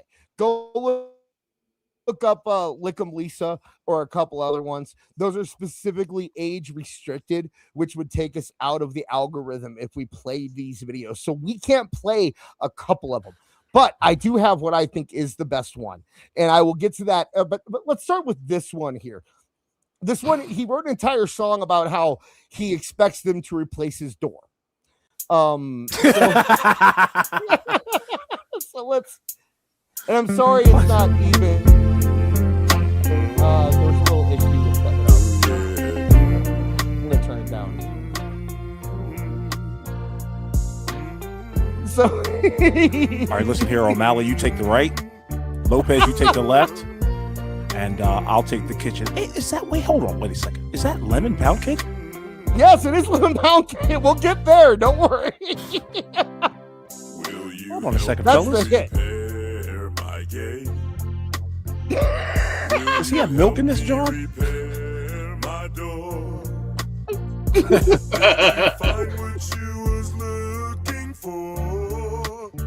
He writes songs like he writes songs like someone just standing around in their house talking to themselves, doing mundane tasks. It's the first. It's the first coffee. It's always the first take, Kev. I'm gonna watch some more. No, it really is. It goes from his it's palm. like The when I'm lyrics go vacuuming- from his palm to the studio. It's like it is like when I'm cleaning and I'm just saying to myself, like, I'm going to sweep the corner, you know. It's how it goes. That dog is barking again.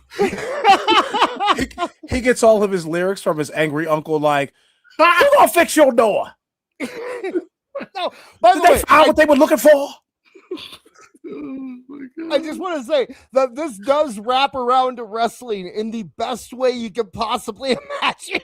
We'll get there, but we definitely need the setup first. So we're gonna listen to a little bit more of this one here. Look at him kick down that door, man. Would you like a slice of lemon pound cake? You can take as much as you wanna take. There must be a big mistake. He can smell it through that glass. Yep. Actually, you know what? They're invading this place on lunch hour. It's already 4 hours in. Motherfucker ain't have no cigarette break. So you can clearly see that was the door incident. Now, this song specifically is about the fact that they unplugged his camera. He had a security camera, and they decided to unplug his security camera, and he has footage. So why not write us an entire? How long is this? This is an 8-minute long song. I'm not going to play it all, obviously, but he wrote an 8-minute long song about how they unplugged his security camera. So we definitely have to listen to this one. He wrote a Hot 64. Yeah. Had to do There's math on that. Afroman. Uh-oh.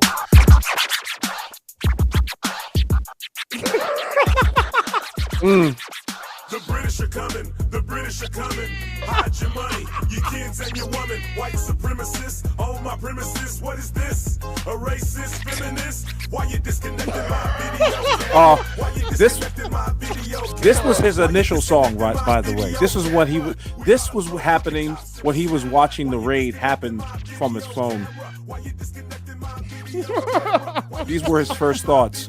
Them white motherfuckers. Guys, why is everything in his house painted this color green? He's Afroman. Does he like take his home videos and just is everything like just a massive green screen? Yeah. Like he's YouTubing and there are dinosaurs running around in the background. Yeah. A whole universe. The Afroverse.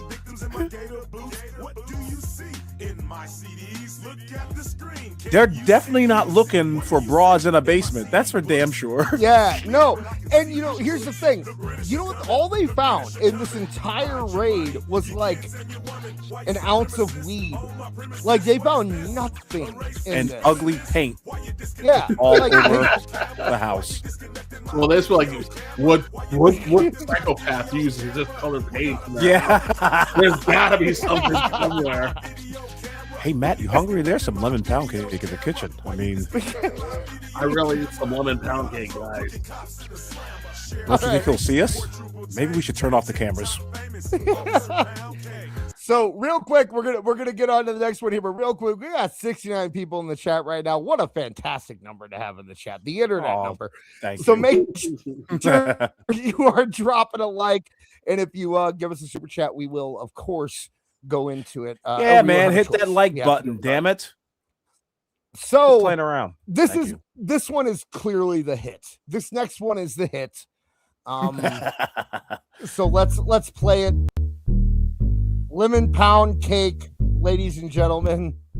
You've all been asking for it. You've been requesting it to the DJ at the wedding all night. Kicked down my door. Then I heard the glass break. I kind of just want to listen to it. No kidnapping victims. So shut up and listen. Some lemon pound cake. Mama's lemon pound cake. It tastes so nice. It made the sheriff wanna put down his gun and cut him a slice. You know what's so amazing about his lyrics is that you can see him coming a mile away. And they still hit you every time. And they still give you the flying taco. Because he got hot lemon pound cake. Look at the audience. The crowd at his concerts look like the lamest people you can imagine. He was sniffing for It's weed. a bunch of fives and sixes lined up to get their boobs timed. Mama's lemon pound cake. It tastes so nice. The chat is loving this, it looks like, by the way. Oh, that's nice. Oh my God.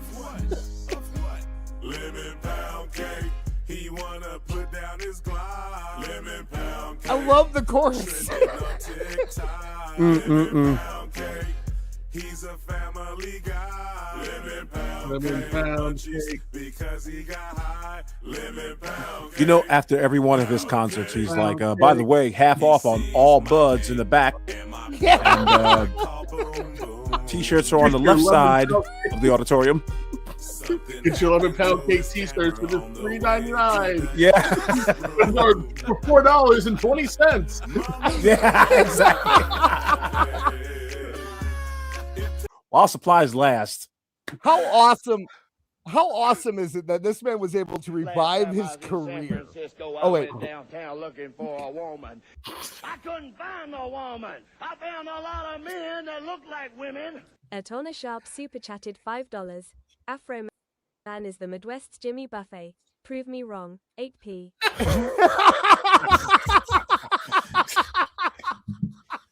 He is. He's the new Jimmy Buffett. I didn't even think about that. Wow. But he's Incredible. getting there, man. He is for marijuana what Jimmy Buffett was for alcohol, I would assume. Okay, so this one here, I'm not gonna play too much of it because this one's a little bit more yeah. Well, first off, it's not even sized correctly.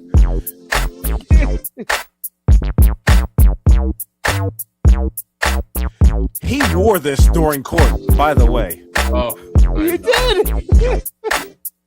There are court sketches that live in Italy now. Is the son of a bitch. Yeah, that's why I fucked his wife and got filthy. Oh man, this this was supposed to stay on the drive. You know, Afroman did not want this really getting out. Like, Oh He was playing no this shit at concerts. way.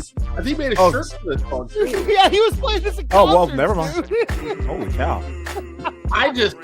If I'm the cop, yes, I do have to sit down and go, how exactly is it that I have a biracial daughter when we've been together since middle school? I didn't pull that part of the deposition. But the fact that, like, this guy, this is the one that went on stand and they were like, are you sure that Afroman didn't make love to your wife? And he's like, I guess not. Wow. He's like, has your wife ever cheated on you? I can't really answer that question. Like, he just dug his own grave after making a lawsuit against this man. He can't even defend himself. That's Lickum Lisa. You have to look that one up on your own. I can't. In his own home, huh? Oh man. Well, he's really putting it out there. I'll tell you, if there is a way to troll, it's looking like this might be it. I mean, this is how you do it. He is the pettiest man I've ever met, and I love him so much. This is city stunt level of petty.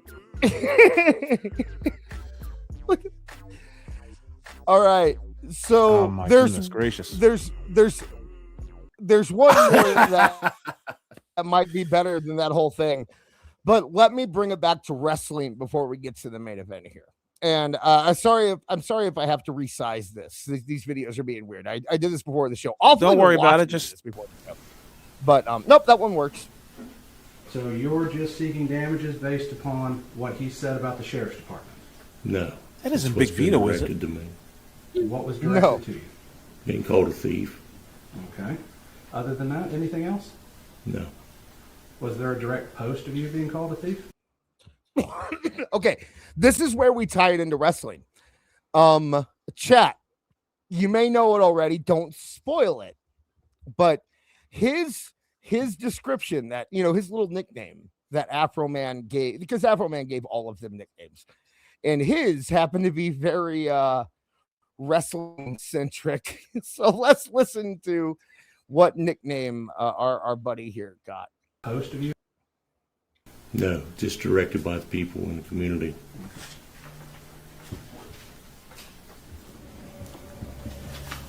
Well, they never liked you to begin with. Mr. Eastep, I'd like you to take a look at the screen the in hell? front of you. You're going to see what's been marked Defense Exhibit C.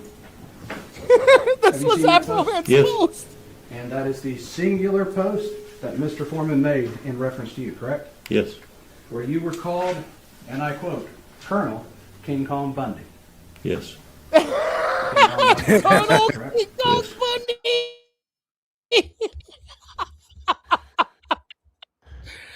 That's right, ladies and gentlemen. This is Colonel King Kong Bundy. We are now going to, okay, so what we've gotten up until this point is that the only thing Afroman did to defame him is compare him to King Kong Bundy.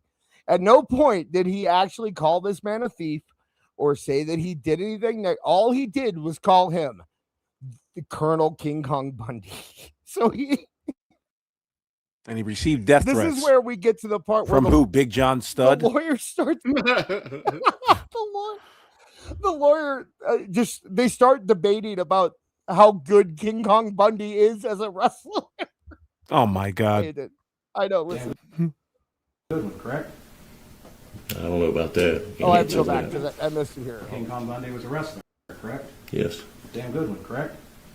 Damn good I one, don't know about correct? that. Can't answer that. Well, you did face Hulk Hogan at WrestleMania 2, didn't you? So that was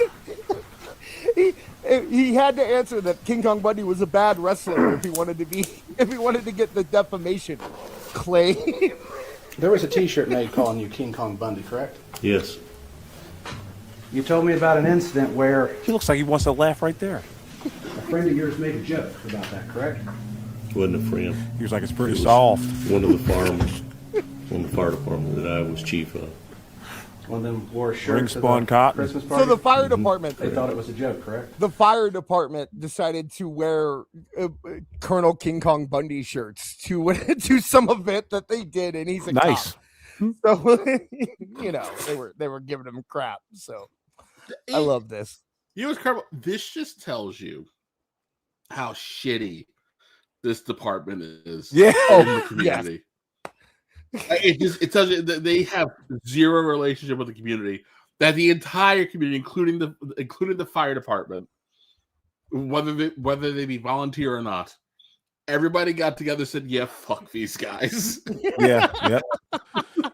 These all look like exports, really. Like this guy looks like he's from Brooklyn, like he was booted out of like the Brooklyn Police Department. Yeah, I broke a few bones, you know what I mean?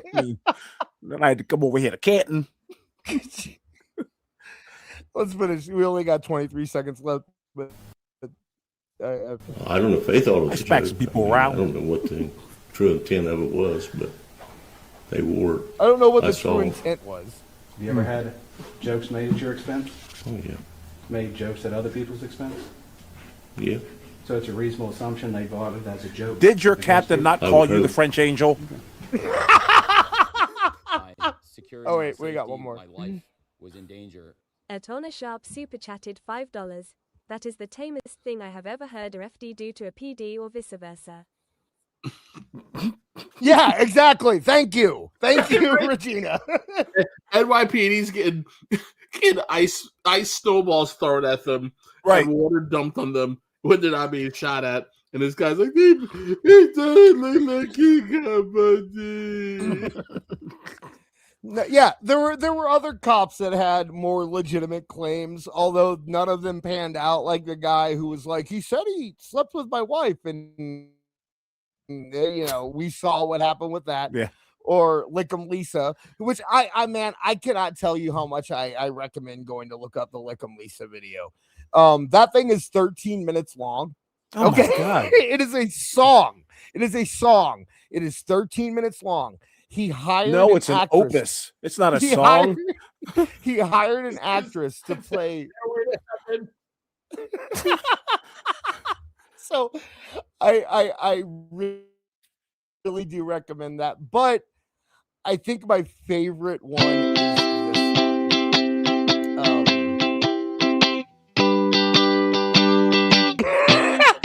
one.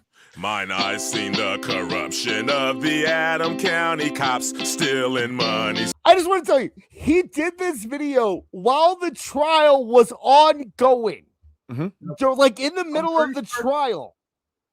Go ahead. I'm pretty sure he gave his testimony, one outside, and filmed that video. Yeah. Yes. He did this in the middle of the trial. So let's listen. To His lawyer's I might filming. Play this one. Yep. This one's only 5 minutes. I might play this one all the way through. So here you go.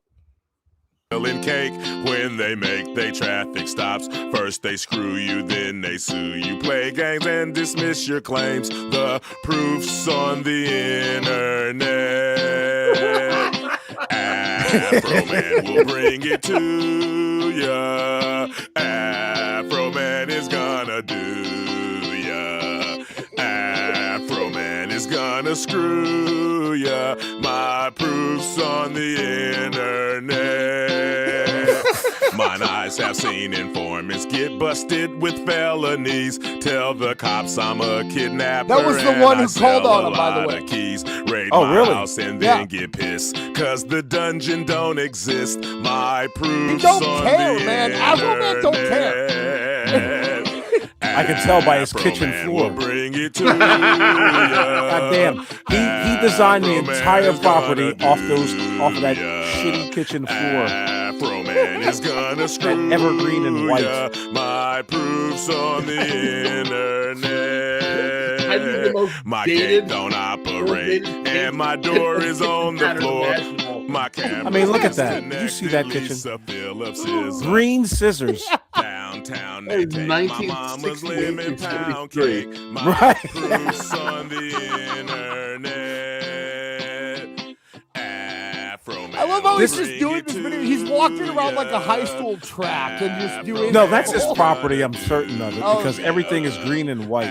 This property is dying for Pepto-Bismol My pink. proof's on the internet. It means that They contrast. vandalized my property. My money came up short. They disconnect my Oh, cameras they stole money. because they I gotta are tell you that. Yes, You hear that, Mark? $400, I believe, wasn't it? Yeah, because they marked that it was $4,400, but there was only $4,000 when they gave it back. So they stole $400 from Afroman. Yeah.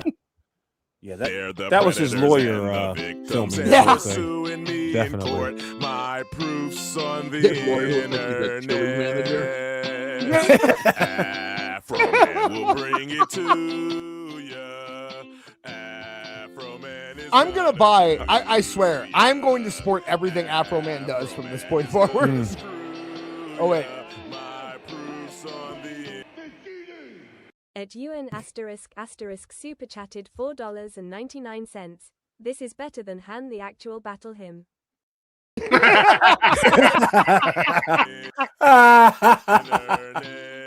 know what I love? There's that one person in our chat who's like, "Can we talk about wrestling?" Like, no, they're all like, "Yep, we love it." Sexton kids, that's true. Now he's stealing my money too. My proofs on the Oh yeah, okay. So by the way, that one that I played, the one not the one 2 times ago, that one was about him being a child molester and a groomer, and how there is proof that he is on SA lists and stuff like that. So there is a lot more to this that I just couldn't play on this show. But I don't know, dude. I think that's enough. This guy's worried about age restriction videos, and he just said what he said. I know what I can say. That's why. Oh, that's right. I don't know what I can say. Wait, you guys just want to go live on my channel? Because I'm like, I don't care. I'm on 100 videos. Let's put that algorithm to the test. At Honor Sharp super chatted $5. Hush, guys. The Afroman is singing.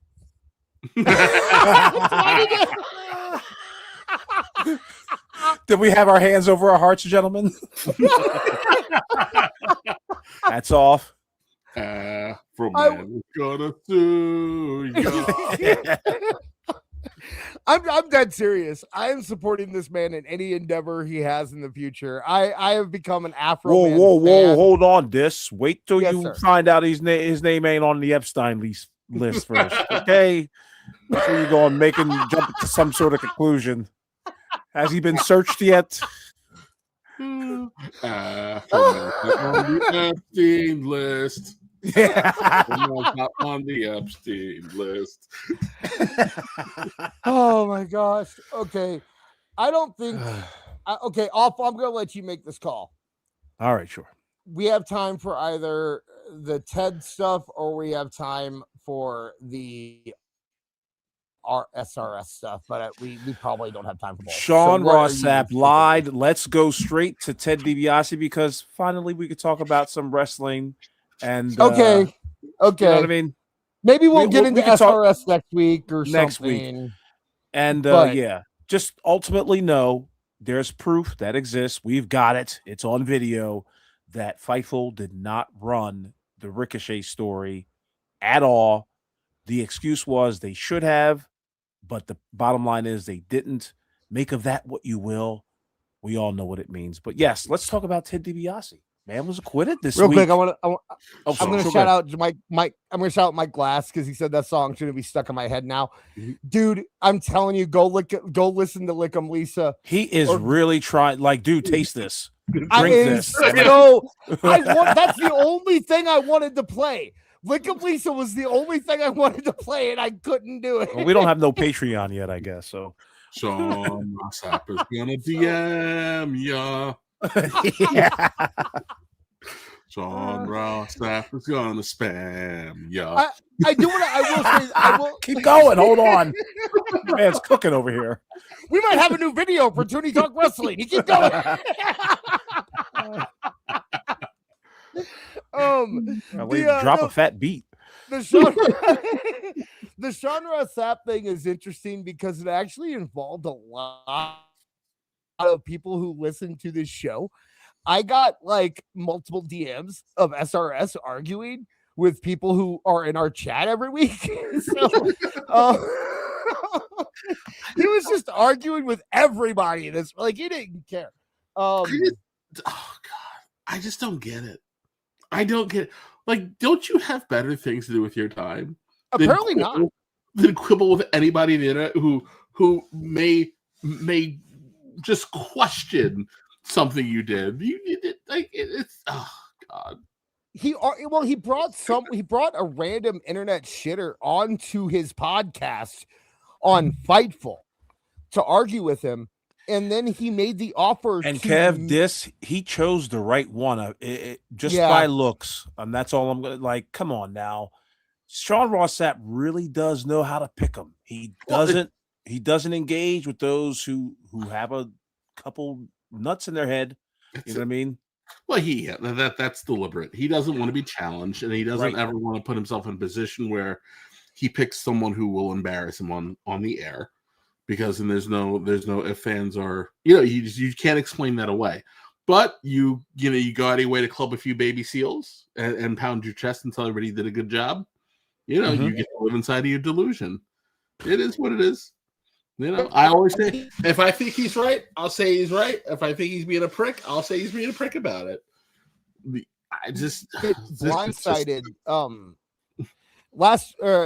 buddy, who was on here last week, Air Gold. Kev, did you know Air Gold was on our show last week? I had no idea.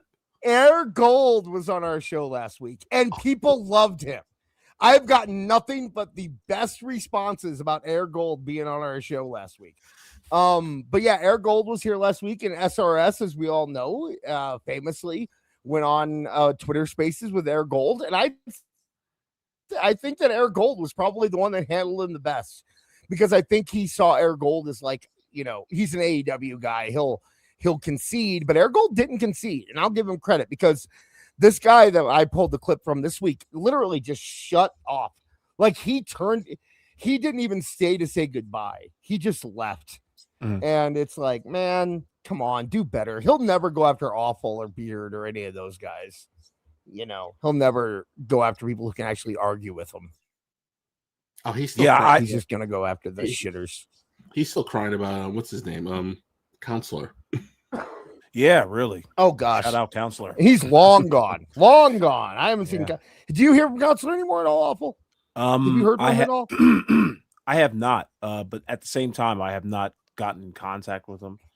I would hope that if I were to send out a DM to, I guess, his old account or whatever, maybe he doesn't even have access to it anymore. Who knows? But I do have his Facebook. I could probably hit him up there, but well, I don't know. Yeah, because he invited me to drink what was it? The craft beer with him in St. Louis one time. That's what he wanted to drink. Craft beer. He kept saying craft beer. He really likes craft beer. All right. So should I do the news story first, or should I do his speech first? No, I think you should do the news story. Set it up nicely. All right. So let's check out what happened. Now, remember, just this past Tuesday, we were actually talking about Ted DiBiase Jr. because of the Randy Orton storyline. And we kind of concluded that, well, he's involved in a court case. He can't be involved in it. So let's take a look. Didn't we mention that? I mean, that was crazy. I know, right? And look how this always seems to happen in professional wrestling. Where I think like Jake brought it up. Some sort of like, there's like an alignment in the stars, and you get situations like this where opportunities fall into your lap. If you're Triple H, do you take advantage of something like this? Man just got out of, jail. I don't want to say prison, but if you're Tony Khan, you take advantage of it. If you're Triple H, you don't. That's what I'd say. Like if you're Tony Khan, this is a story that could get you views. If you're Triple H, you're there. This doesn't benefit you at all. Hold on, but it slots right in with the whole Randy Orton and Cody Rhodes situation. If it fits in with the storyline, you do it because it fits in with the storyline. You don't do it because he just got acquitted. Right. No. Like that's what I mean. I'm saying that listen, I'm saying that you have an opportunity because he got acquitted. Maybe. I think Vince would do it. I think Vince would do it. Yeah. I think Triple H is so risk adverse I mean, for God's sakes, we can't even get a main event match to push the story along. It has to be a freaking promo at the end of every week. True. Man, the chat just brought it up. I wish I would have known that you were going to be here before today. I would have had a T-Boy segment lined up. Did you hear about T-Boy wrestling coming up, Apollo? No. Oh my gosh.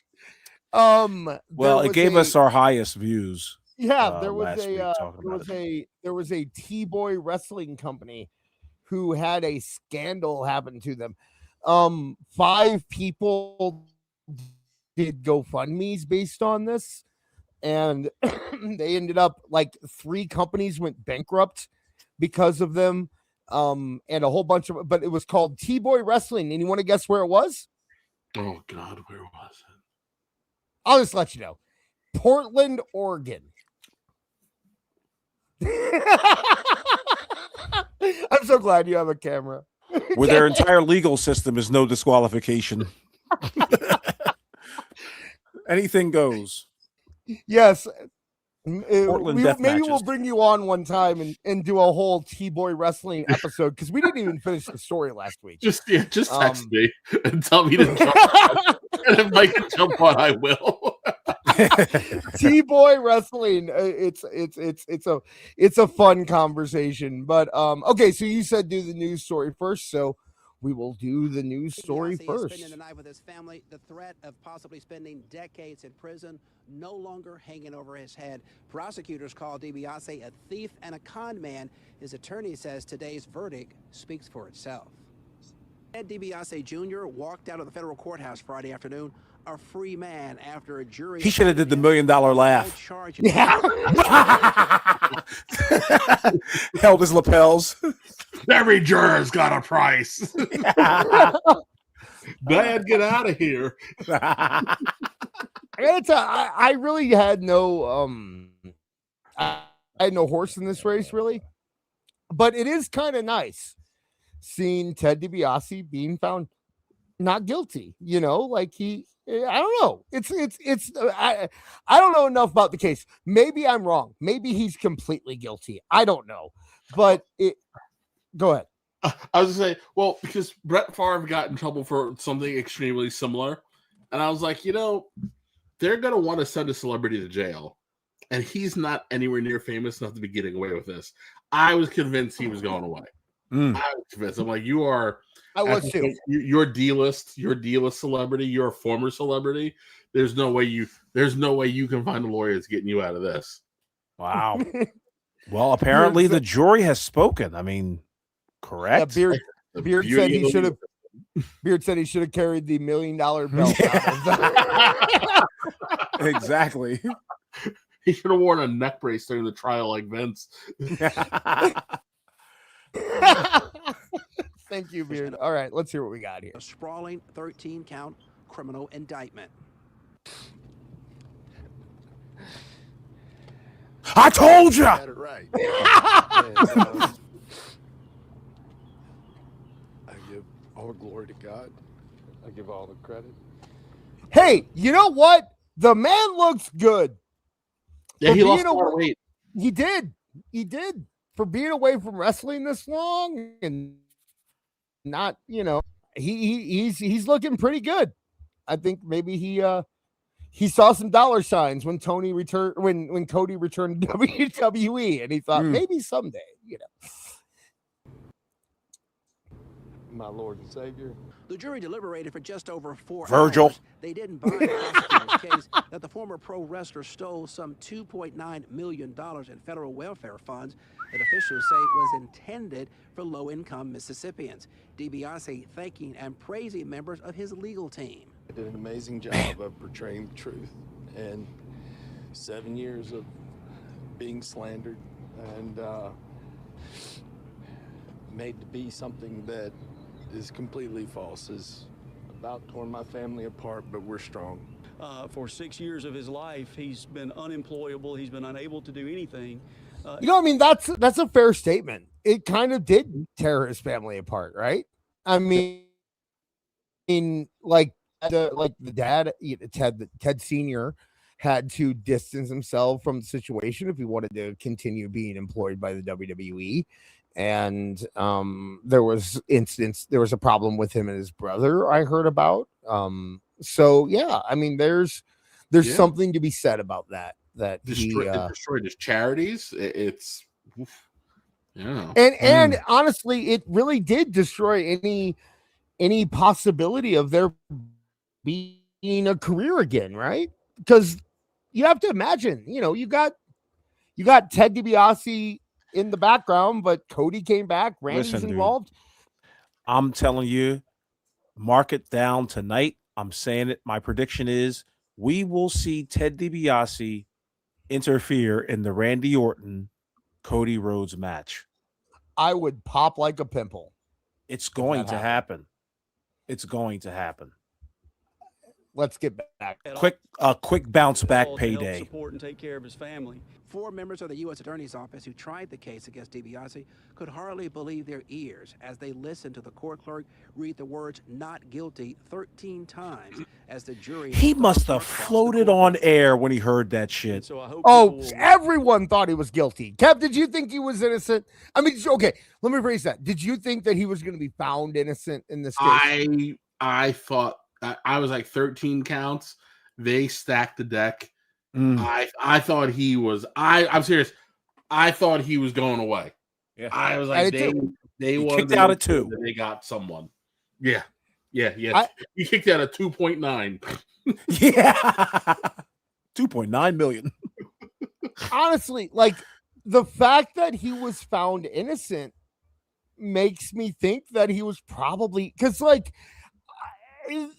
Everything I heard for the past like 5 years has been this was guy's horse a piece shit of apparently. This guy's going to jail. This guy, apparently, like if he can be found innocent, then what does that mean for any information that you get online anymore? That's the problem is these a lot of these prosecutors do get overzealous and they allow the court of public opinion to determine the outcome.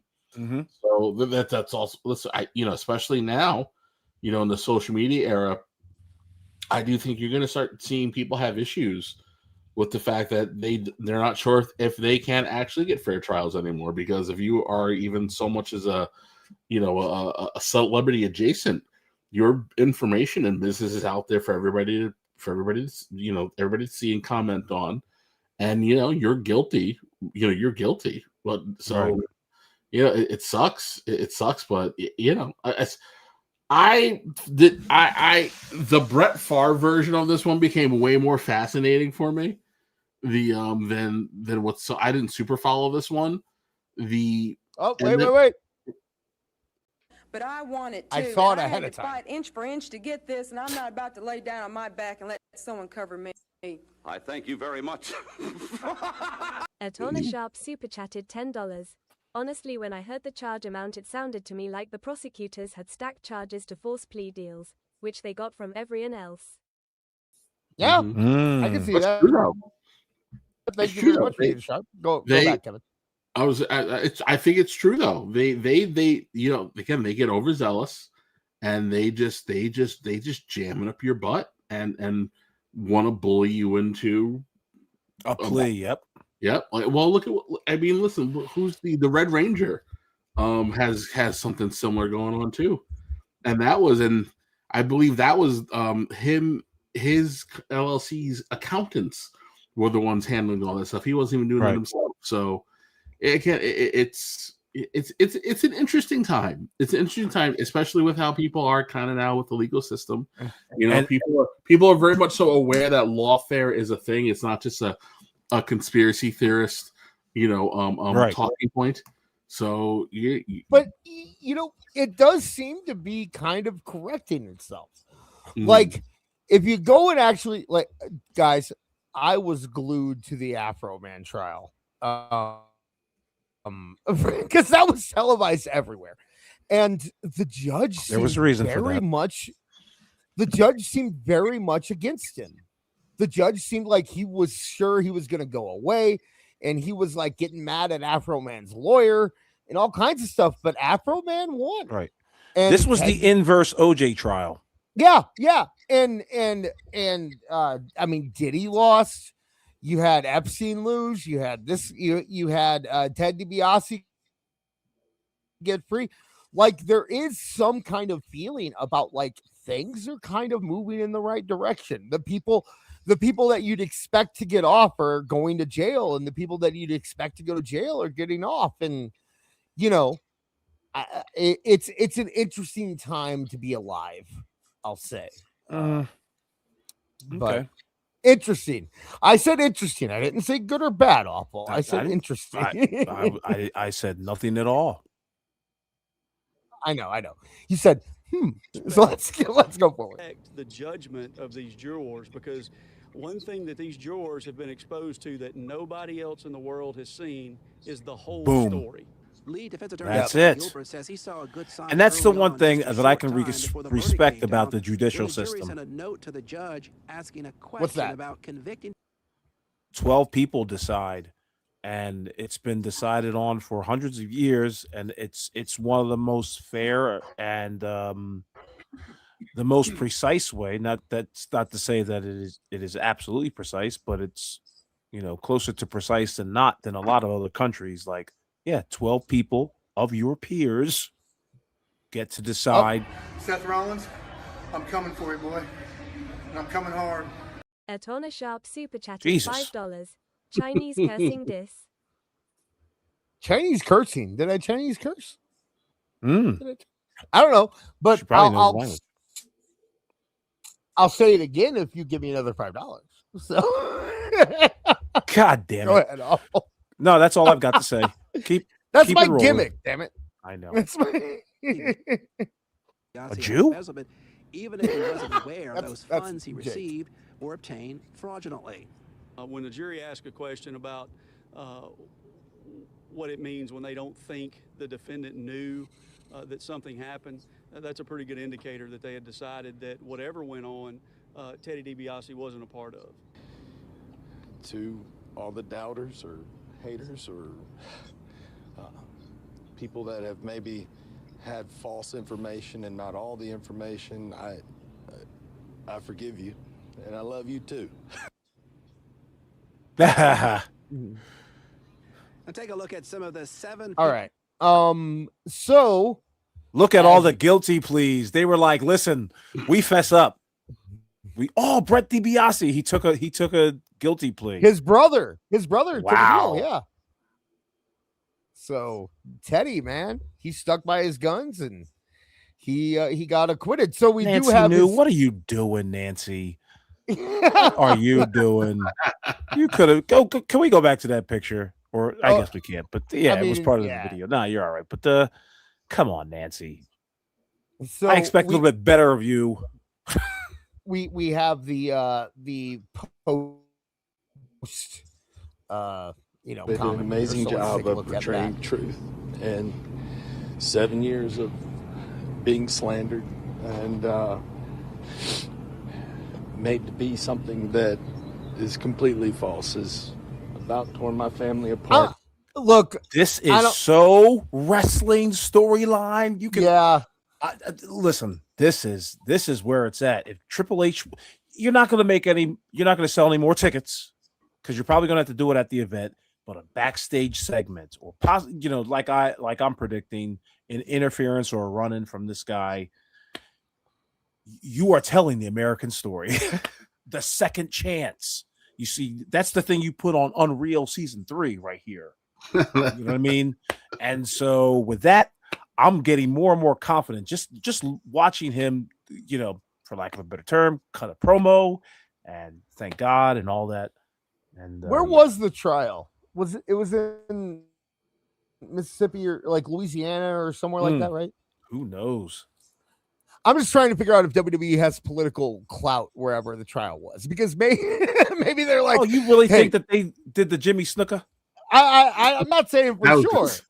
That was I'm a different saying- time. Yeah, Yeah, it was true. a different time.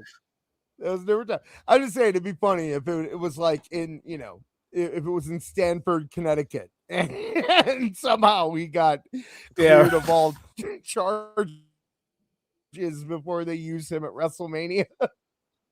Have you? Okay, so Kev, are you aware that they're doing a storyline right now? I mean, I know you know that they're doing Randy versus Cody, but they're also doing a thing where Randy is on the phone with somebody talking about the legacy, and all that stuff. Yeah, the whole idea is that it would be very funny if it was Ted DiBiase. It'd be funny.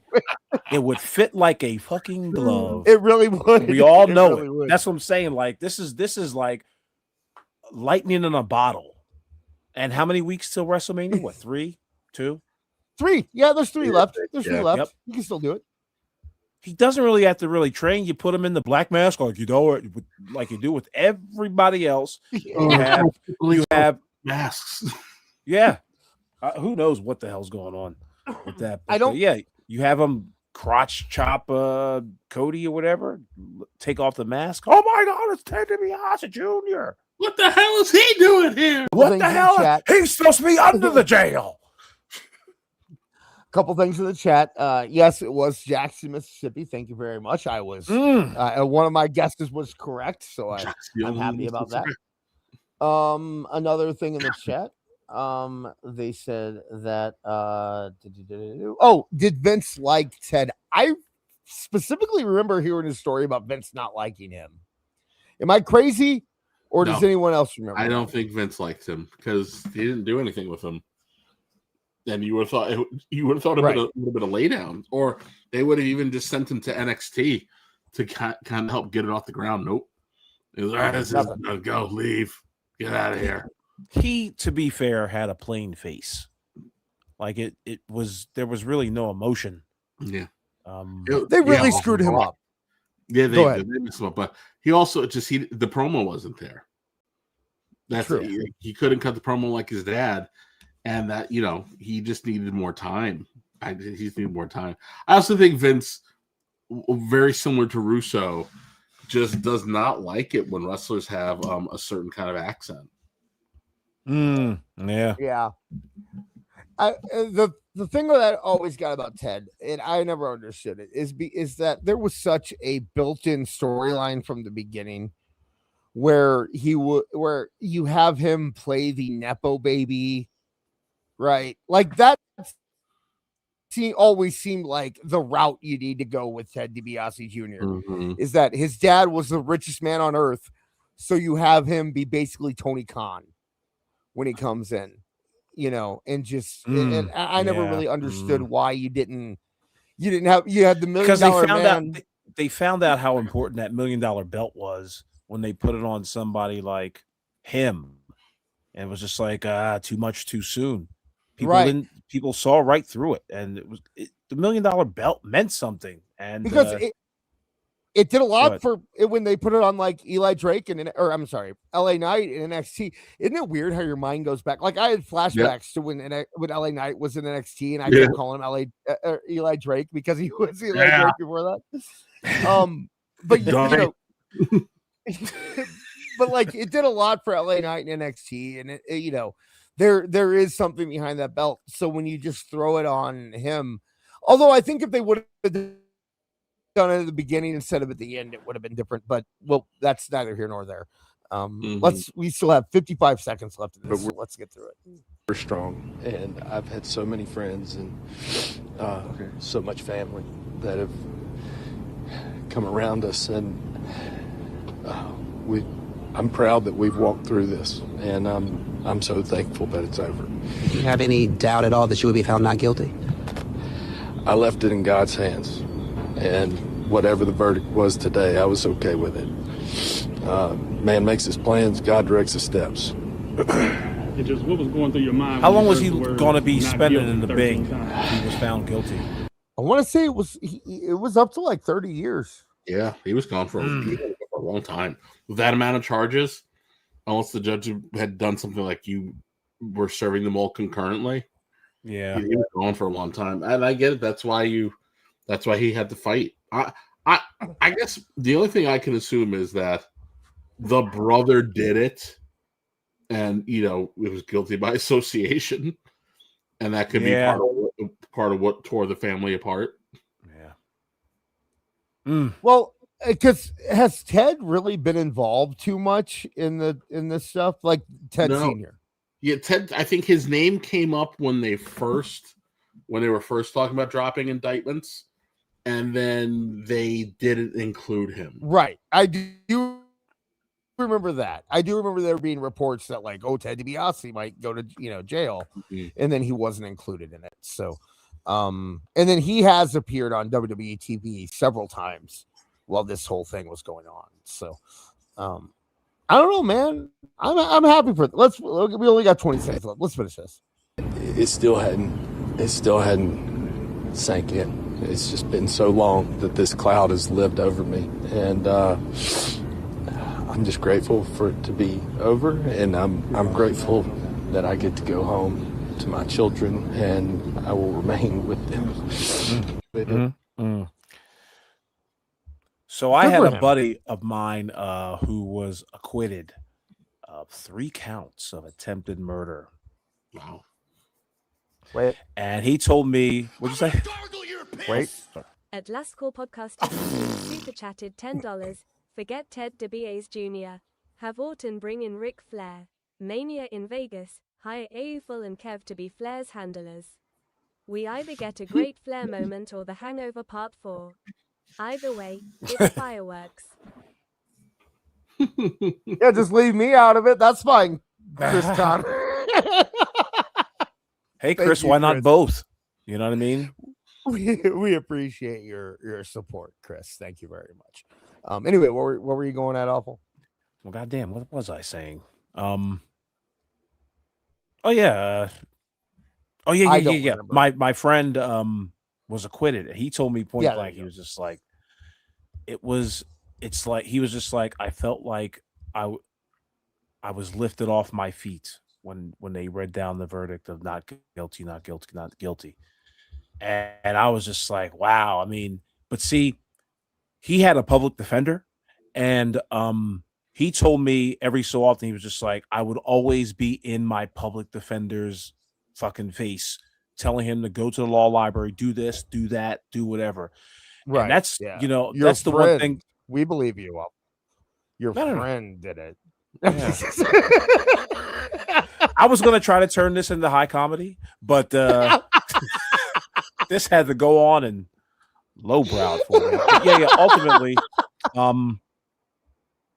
that's that. I think that's one of the things that you can do as a defendant in any trial is go to trial, especially if you know you're innocent. You know what I mean? And don't rely on the public defenders to really work in your favor. You've got to be in their ass. You got to tell them what exactly that you've been doing at the law library and just tell them to fucking transcribe it, essentially.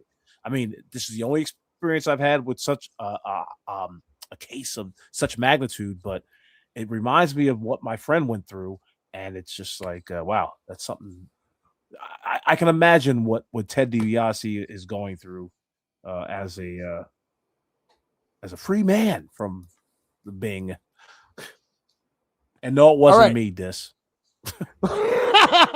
Last comments real quick. Is he really innocent? Yes or no? Awful, go. Yeah.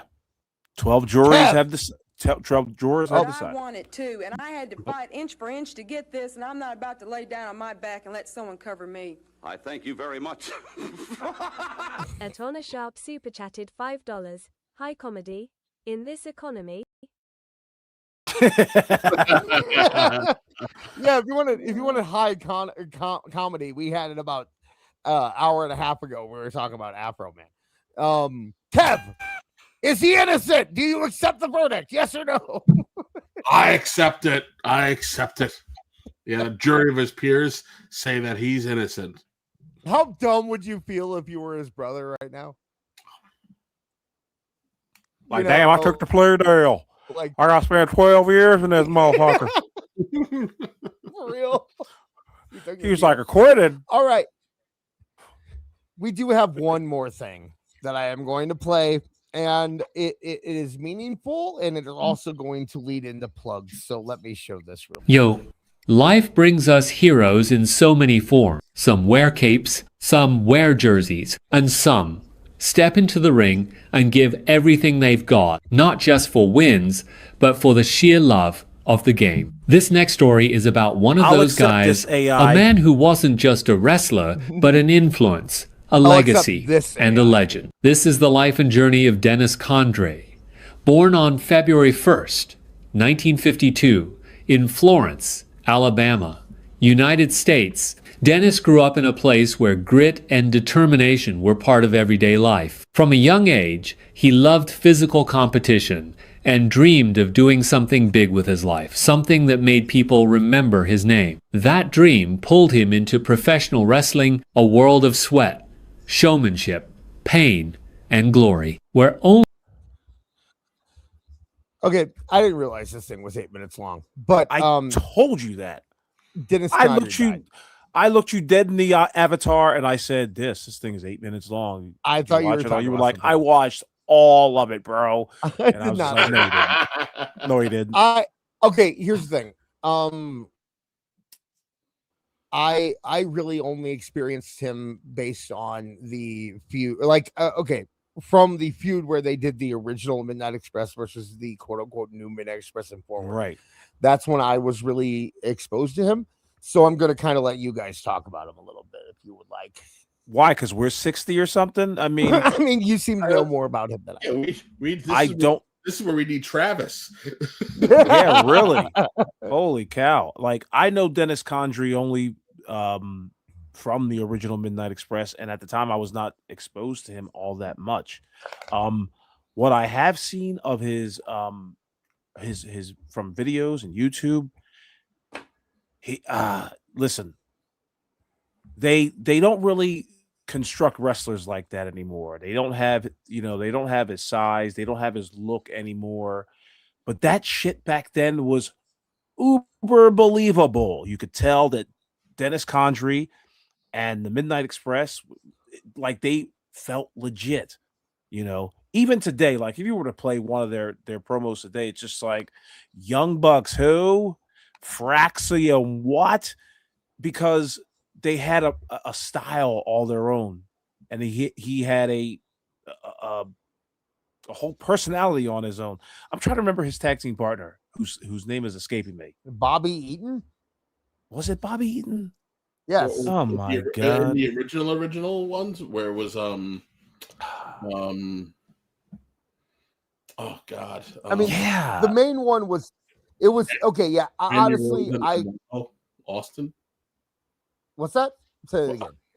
When he took over for Randy Rose, or which one did he replace in the original Midnights before they did it again with Bobby Eaton?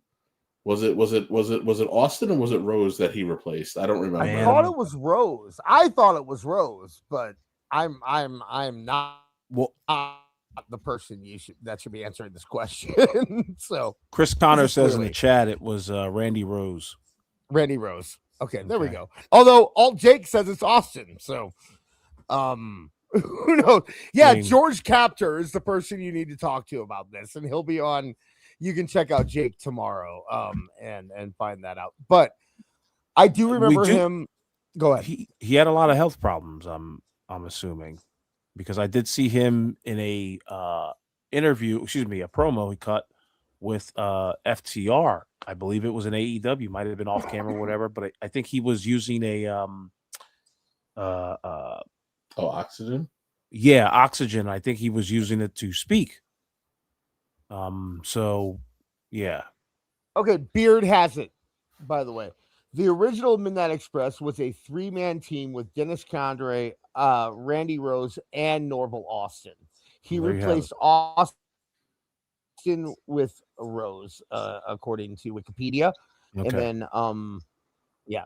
So regardless, what I remember specifically is that it was Stan Lane and Bobby Eaton as the Midnight Express, and then they brought in the original Midnight Express, and that's where I was really introduced to him. And then he was involved in the Heavenly Bodies stuff later, a little bit.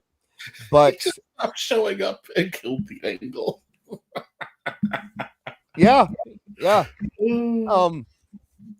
But we've lost now. Does anybody know what happened to Randy Rose or Norval Austin? Does anybody know what happened to them? I don't know. We got to go to the internet for that one right now. Maybe we'll look into that. Maybe we'll have something on Tuesday. But it is pretty telling that he was a member of a 3-man team, and the only one we remember is him. That's the only one that we know, right?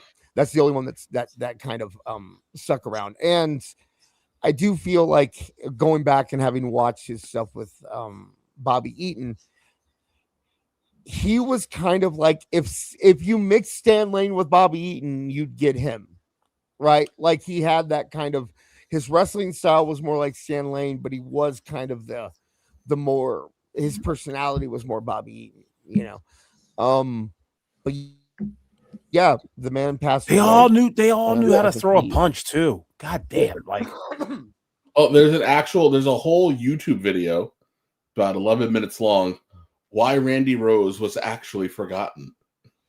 So okay, don't feel bad. Wow.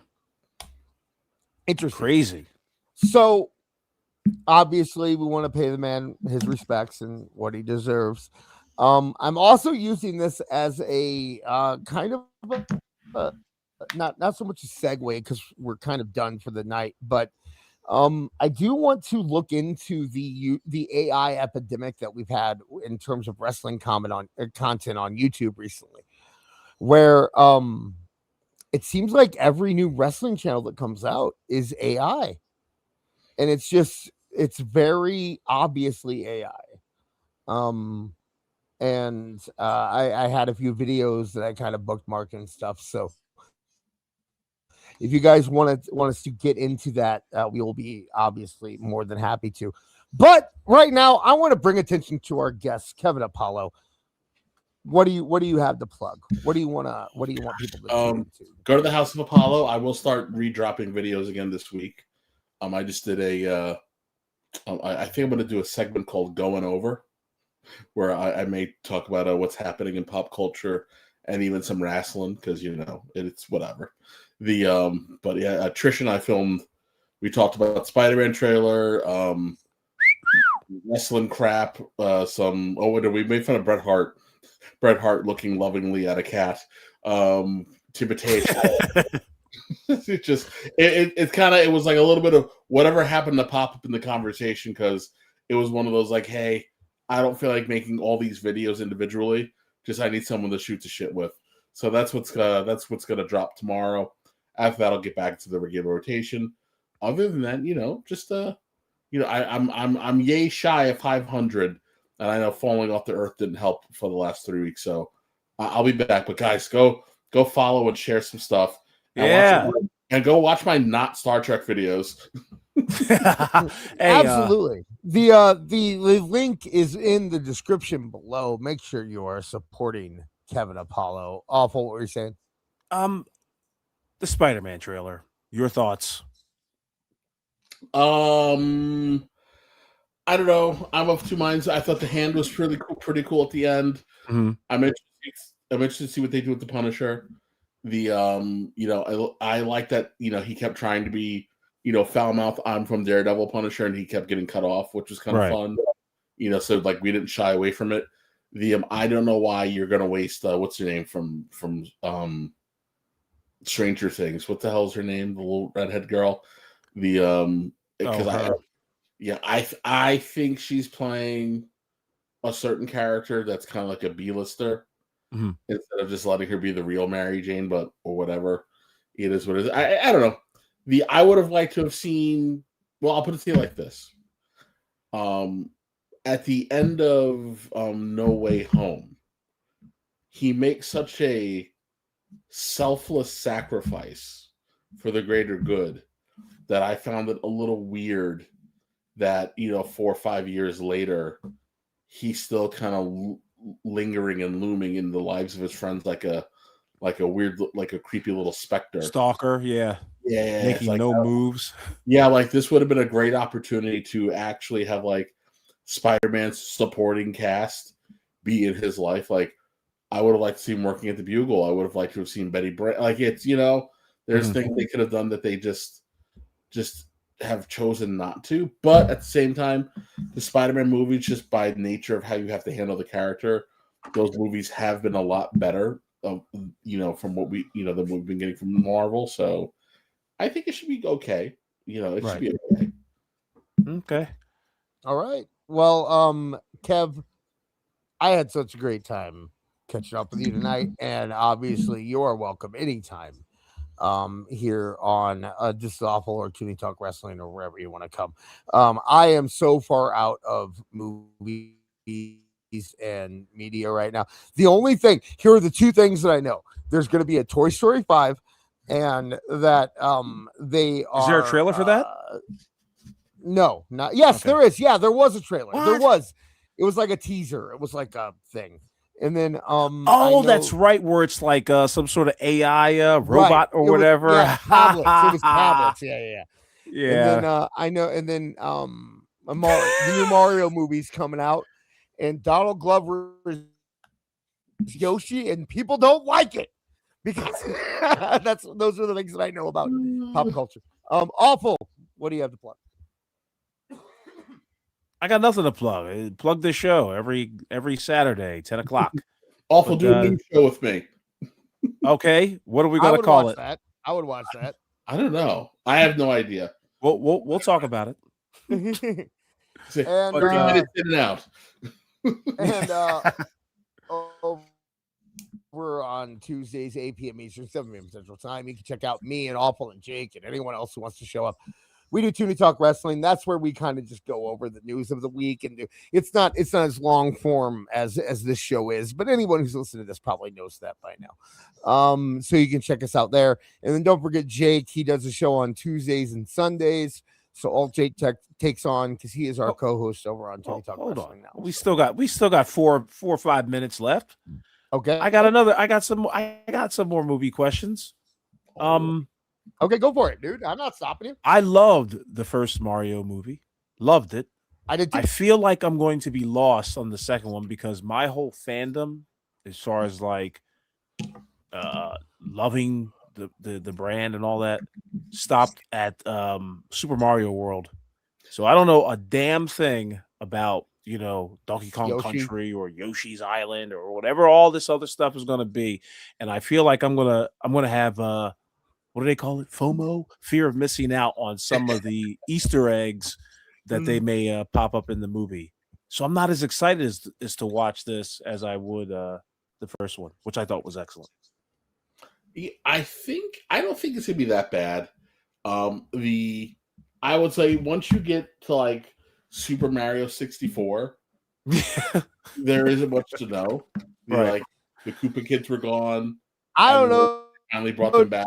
Dude, like Galaxy got really deep in the lore where they added like the space princess and started doing all that kind of weird stuff. That's where I got lost. And there's a dead kid, and this might be Luigi's baby mama. I know there's a lot going on. and Bowser Jr. might be Peach's son. Like there's a whole weird arc going on there that Max has more than once filled me in on because that's his Mario, right? But I go ahead. No, just one more question for both of you. Mm-hmm. We're obviously just into March. Over the last year, what has been your favorite movie of 2026 or late 2025? Oh gosh, could be anything. I don't think I've seen a movie. Really? How about I can tell you miniseries shows, or if you want to hear or shows, television show? Sure, why not? I'm really enjoying the Scrubs reboot so far. Right. I think that if you like Scrubs, I think that it is just Scrubs. And that's the best compliment I can give to any reboot series or anything that you can do, is just that you feel exactly like the old one did. So that would be my main recommendation for now. But I'd like to hear what Kev has to say. I do appreciate that they were very honest about Dr. Cox's existence in this soft world. Yeah. I was like, I felt that. Mm. But no, I think the Scrubs reboot has been fantastic. I'm really into it. Let's see. I watched the Wrecking Crew with Batista and Jason Momoa. Ah, yeah.